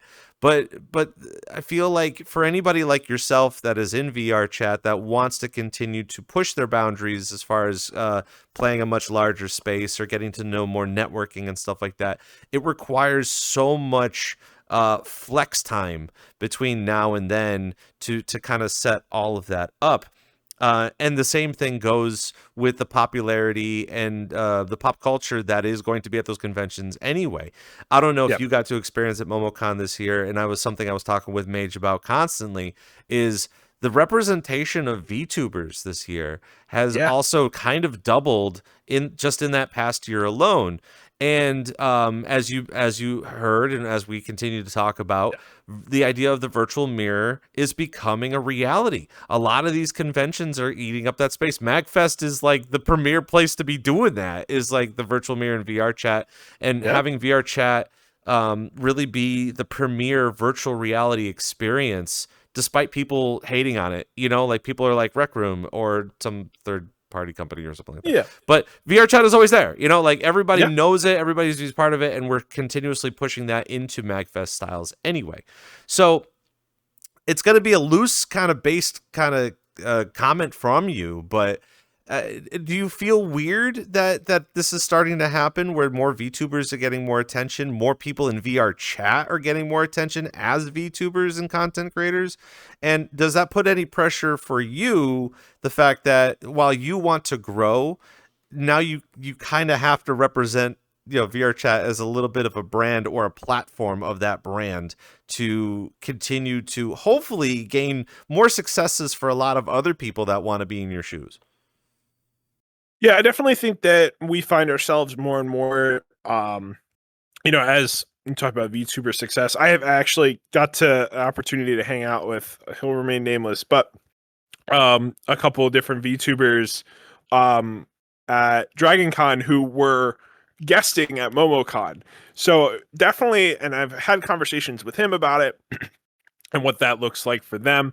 For as far as us, you know, when we've had our opportunities for these virtual mirror events, I think MagFest has been considered the long-standing one, but I think also we just, what was that? This past main Colossal Con wound up having their own virtual mirror event where they had this huge one that was sitting out inside the Wave Center in Kalahari for them. And I remember hearing something about that, and that was supposedly really successful for them. So kudos for being able to put that on. But I think that that'll be the main thing, that we kind of have to represent the platform in some extent. And that is its own burdens with it, right? I know that it's no different than going to some of my, I would call them more mainstream friends IRL, and kind of having those conversations we've had many times before in terms of representing the VRChat space and kind of explaining that to them. And I think that we're going to continue to do that in these convention spaces too.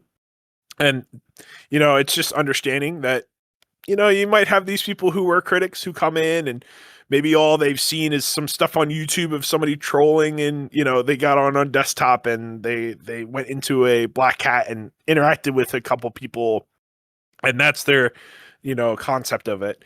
And then we talked about too way earlier on AI, right? I think that there is some people who still go to virtual mirror events or see virtual mirrors and just assume that it's some like AI program running in the background, and that we are not real people running through that, and that is some sort of program that they're running off to the side. That's just kind of this like, oh, this AI experience that you can interact with all these different people, and they're not, they don't really fully grasp the concept that these are people who are sitting all over the globe in this space and are actively trying to communicate and interact with these people. We've seen that for, as far as the rave side, we've seen that for, MagFest does a really nice job for their virtual mirror. That's just like a hangout spot, right? I think this past year they had it as like a literal recreation of the Gaylord in the auditorium area. And they just had this nice little place to hang out, and you could see each other and be able to interact. And that was really cool. And I think that should be maybe something that's looked at is, adapting to more mainstream, is not necessarily always having these virtual mirrors be rave events, maybe not all the time. Maybe having, the opportunity to have, 4 or 5 hours to kind of be able to have those pieces to perform, but also being able to kind of leave it up and running to have just people interact with each other. We saw, as a completely separate side note, is those portals that they were doing across the US and in Europe. There was just like the middle of the city, these circles. I remember seeing one in Philly for a bit, and those are kind of, some connected in a weird way, right? Are the same sort of concept of being able to just kind of put these people in completely different places in the world to connect them and be able to have a conversation. And those virtual mirrors are kind of one of those key pieces to that. And I think they should continue to grow, and I think they will. I kind of want to feed off that too, because I think we've seen a lot of nasty memes online about those, and how you have a couple of people that really test the whole decency with just basic exposure or pressing racism on those types of those things. But at the same time, too, you do have your occasional VRChat shenanigans of somebody coming in here and they're wearing something that they're not supposed to, or they're too large or too insensitive and stuff like that. So kind of feeding into this process, obviously it is an entire process. It has been growing. It has been getting better. But just as you were saying, too, that there are some complications where, and I see it from time to time, and it makes me cringe, and it makes me like grind my teeth a little bit over the fact that one instance of somebody having a really bad time in here and they instantly cancel everything. And obviously that doesn't make us look good at all based on the stuff that we've got going on here. And like, there's a reason why we don't do the things that they claim are happening, because we know that they're happening over there, but we don't want to be a part of it because I feel like we've leveled up a little bit. So in your opinion, especially as we continue to feed into that idea of convention spaces are bringing in virtual mirrors, VR chat in general is kind of continuously powering a lot of VTubing. VTubing itself is kind of self-carrying itself. This year, obviously, some people went independent, some people left, yada, yada, kind of juggling it up all over the place. What do you think we need to continue to do to showcase our space in a more positive light that could further even greater potential for more things virtually in a lot of these convention spaces going forward? Yeah, I think that there's two main things that we really can walk away, in terms of my opinion, to kind of help build those things. I think that one big staple is having, we're as you mentioned before, we had talked about, you're in some essence representing the brand, right? I think that we need to double down in terms of having brand actually be involved, right? And help cater to some extent, and have representatives when we're having these conversations in person at these virtual mirror events, and kind of really help cater the story of like, no, this is really what these environments are like. Maybe you've heard these different things online, but really be able to cater and show the audience.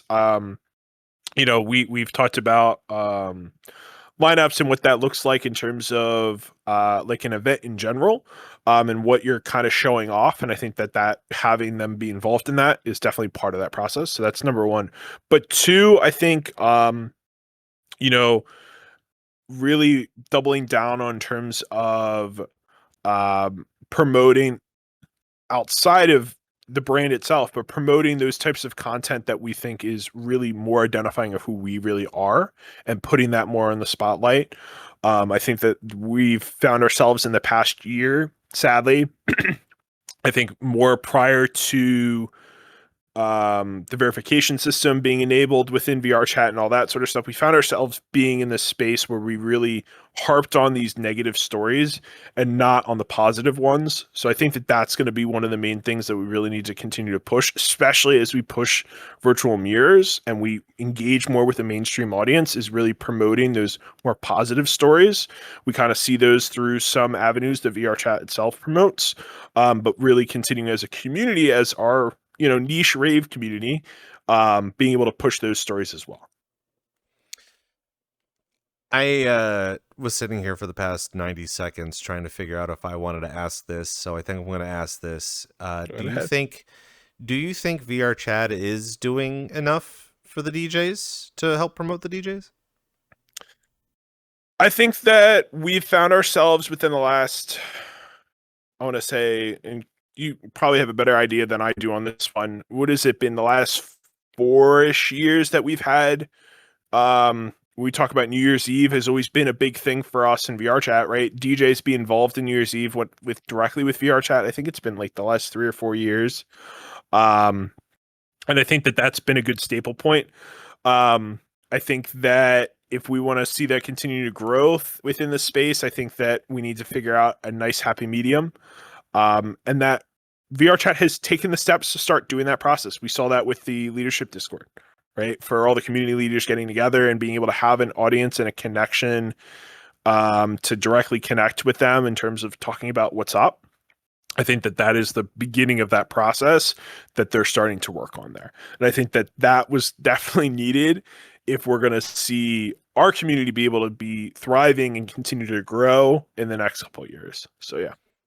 It's a good way of putting it too, and I think a lot of people in our community also kind of forgot about that concept, because it always seems that whenever they're pushing an update or they're giving us some new announcements every week, I mean, it's nice to see that they've been proactive in helping grow this community and our platform as much as they do. You could have a lot of people that aren't on board with what they're doing, but the changes have to happen for specific reasons, and as long as they're stating those reasons, then hopefully that'll help us benefit us too. Because I would only assume that they also know that the people in here that are making the content are also helping represent the brand, and the people that are kind of talking negatively about the brand, obviously, I don't know if they want to have any sort of relationship with them at any point in time.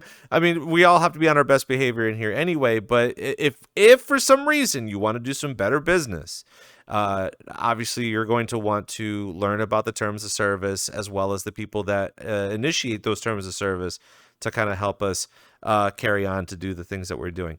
We are quickly running out of time here on VRC DJ Live, and we're sitting here with Prof. And again, a lot of concepts about the upcoming season for the convention time.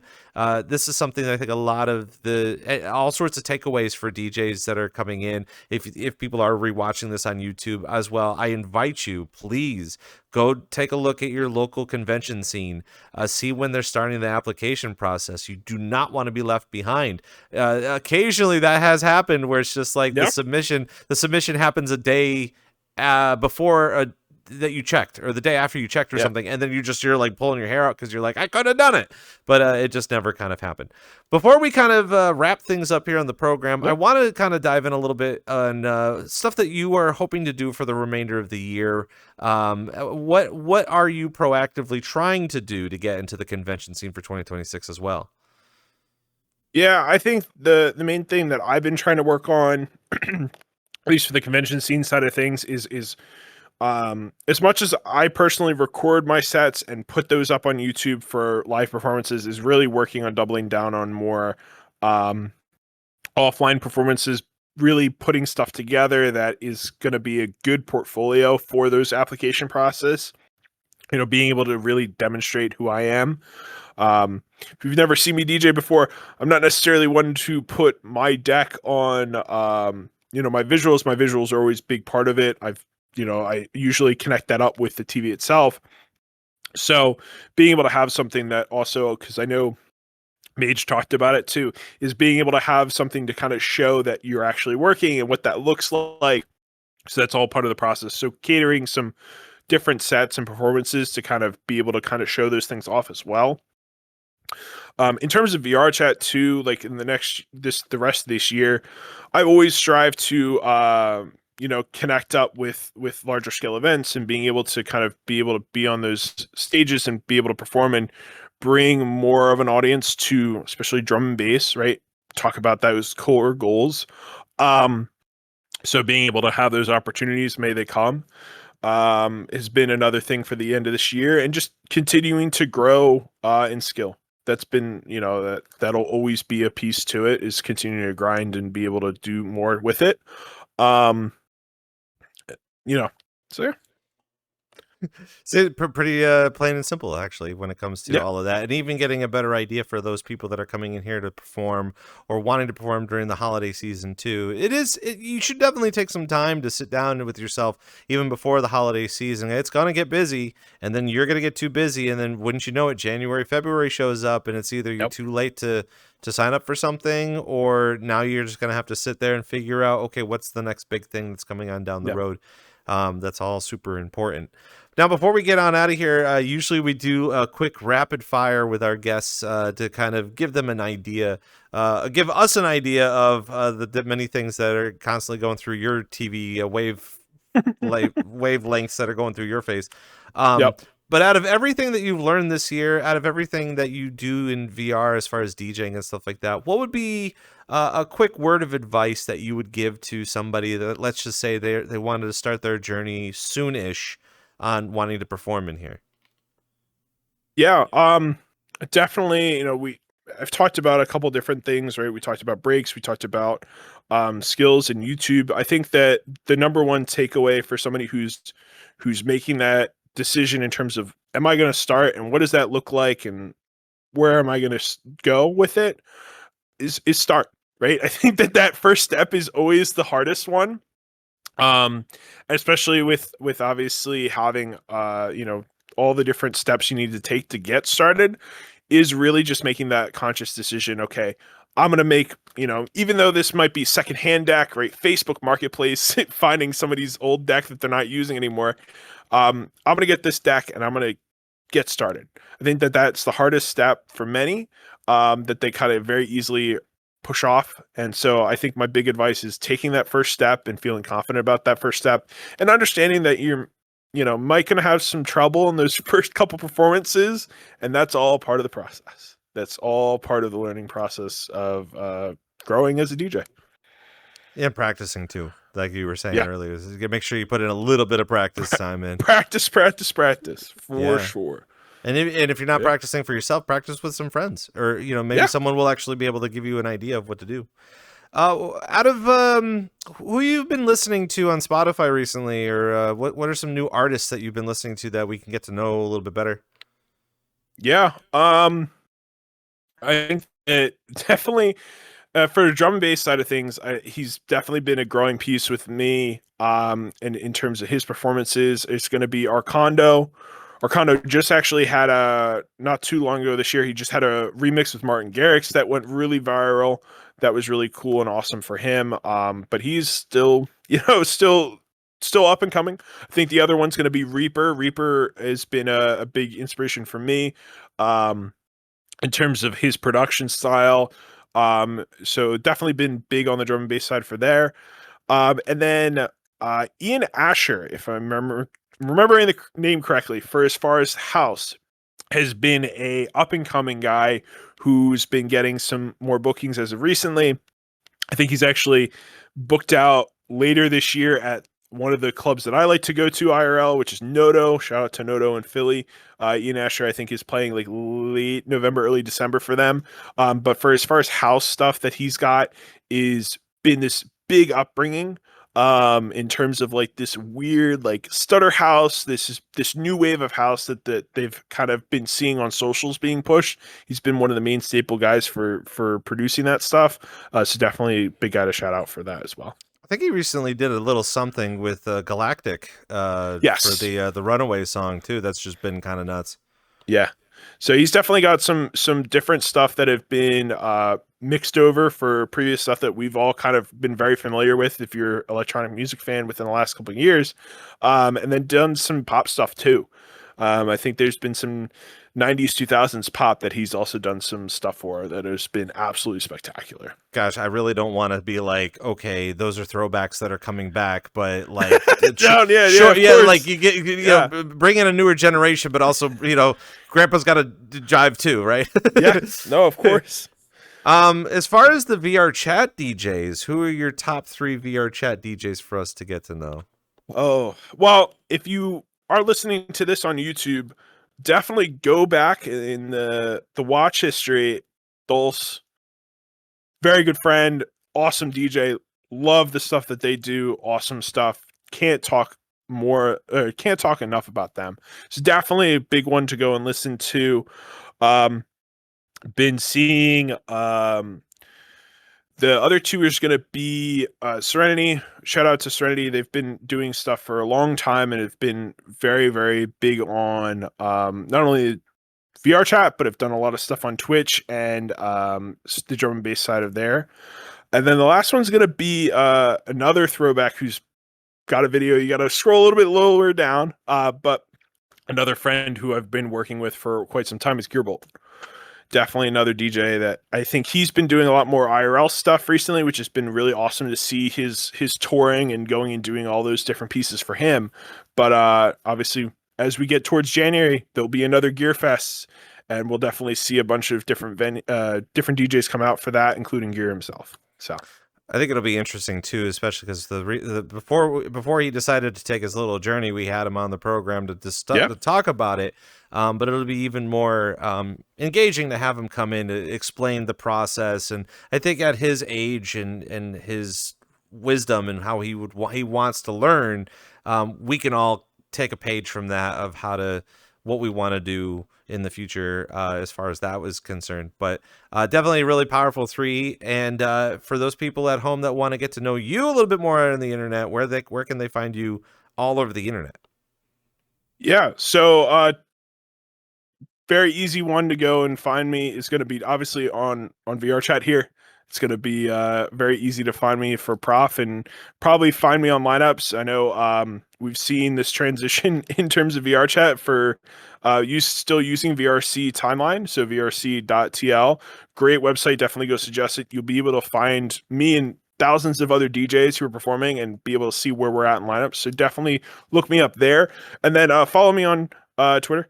Prof_VRC is going to be the main spot. You'll see everything there. Feel free to DM me on there if you're an event coordinator or a community owner who's looking to have me. Definitely take bookings over there as well. But definitely place to look out for any future bookings for me and events that I have coming up as well. What do you got going on for this weekend? You got anything performing this weekend or anything coming up soon? So nothing this weekend. I definitely have some bookings next weekend for as far as some of the big social clubs out there. Goon Squad, Yiddies, Roundtable. Those guys have always been main staples. Love going over there and having fun with them. Been hearing a few things that are some pop-ups that have been unannounced for next week that are still up in the air in terms of like next week and the week after. So I'm not going to really announce any of that stuff there, but some of those are your more well-known venues that have some stuff coming up. So definitely keep an eye out. Of course, we have spooky season coming up next month. So definitely be some sets that are coming out there. I know that there's 1 or 2 that have been not fully announced, but have been tentatively booked as they're still trying to figure out their dates and times that have reached out, but there's definitely going to be some stuff there as well. Well, Prof, it was definitely quite a really fun time to have you here on the program, and I'm very engaged to see where you're headed in the future and how you want to do more within the convention scene, especially around Atlanta. Always seems to be a very poppin' place when it comes to a lot of those conventions. But I feel like with your motivation and your passions, your determination, you're leaning into it at a very, very good time to get a good understanding of networking and how you can continue to roll as a creator. So I wish you a lot of really good luck with that. I would love to have you back on the program to talk more about it in the future and kind of, pick your brain a little bit. You're TV head brain, about all that sort of stuff. But obviously, course. really good stuff for you in the future. Yeah, I appreciate again the opportunity. Appreciate everybody who might be in the live chat who've been able to come and listen to us chat for the last 2-ish hours. Big shout out to Rob and everything that you guys have going on here. I appreciate it. And if you're watching on YouTube, check out everything else that's in the watch history and the rest of the channel, because there's some really, really good conversations, especially if you're a convention guy. That White Mage interview, really, really good. So definitely check that out. Not to mention, he's always constantly like trying to pick my brain on what he wants to do in the future. And I'm just like, well, wouldn't you know, we have a show that there's a bunch of people that will tell you what they want. So that's just kind of where we're at. But of course, that'll conclude our month for VRCDJLIVE. And but don't you fret. Don't you worry. We still got plenty of things coming on down the road. From a moment there in my brain, I was trying to make it sound like Macho Man Randy Savage, like, we got a lot of things down the road. Oh yeah, no, but that's kind of it though. Again, too, for those people that joined us here on the program, we will be having the replay and some highlights for you available up on YouTube at VRCDJLIVE. Of course, you can find us on Twitter and on Blue Sky, and also on Instagram. We post our highlights up on Instagram. We do have some other fun things planned for the Instagram. You can find all of that at the convenient link right there that our producer put down at the link tree at VRCDJLIVE. And just in proper fashion, at the end of every month, drum roll please, next month we've got a crack lineup of guests that are joining us here on the program, including for next week. We're going to be joined by Slothcast and Swa of Dome, and they're going to be joining us next week as they continue to talk about all the different passion projects that they have kind of coming up. Followed up closely behind in front of them, QCC, an upcoming group of some ravers in here that not only do they perform and they love to be a part of our community, but their community is also continuously based off of Quest users and how they want to continue to understand how to rave via Quest models and stuff in here. We'll be taking a break for TwitchCon. I don't know if we're going to do anything live or anything during TwitchCon, but of course we're taking a break for TwitchCon. The week after TwitchCon, big stuff. Two-Tone Disco and Shelter are going to be joining us here on the program of VRCDJLIVE. Obviously, talking about ShelterCon, we get to talk to the man himself. And wouldn't you believe it, he's just as busy as everybody believes he is, and we cannot wait to ask him why. So it's good to have him on the program. Followed up at the end of the month, we are going to be talking to the guy who was also just as fresh off of 4 seasons as I am. We'll be talking to the one and only Medlish to describe the stuff that he's been cooking on in VRChat, as well as the future for his branding and the things that he wants to do. So obviously we're going to be posting this up on social media, on X, and on pretty much almost everywhere that we possibly can.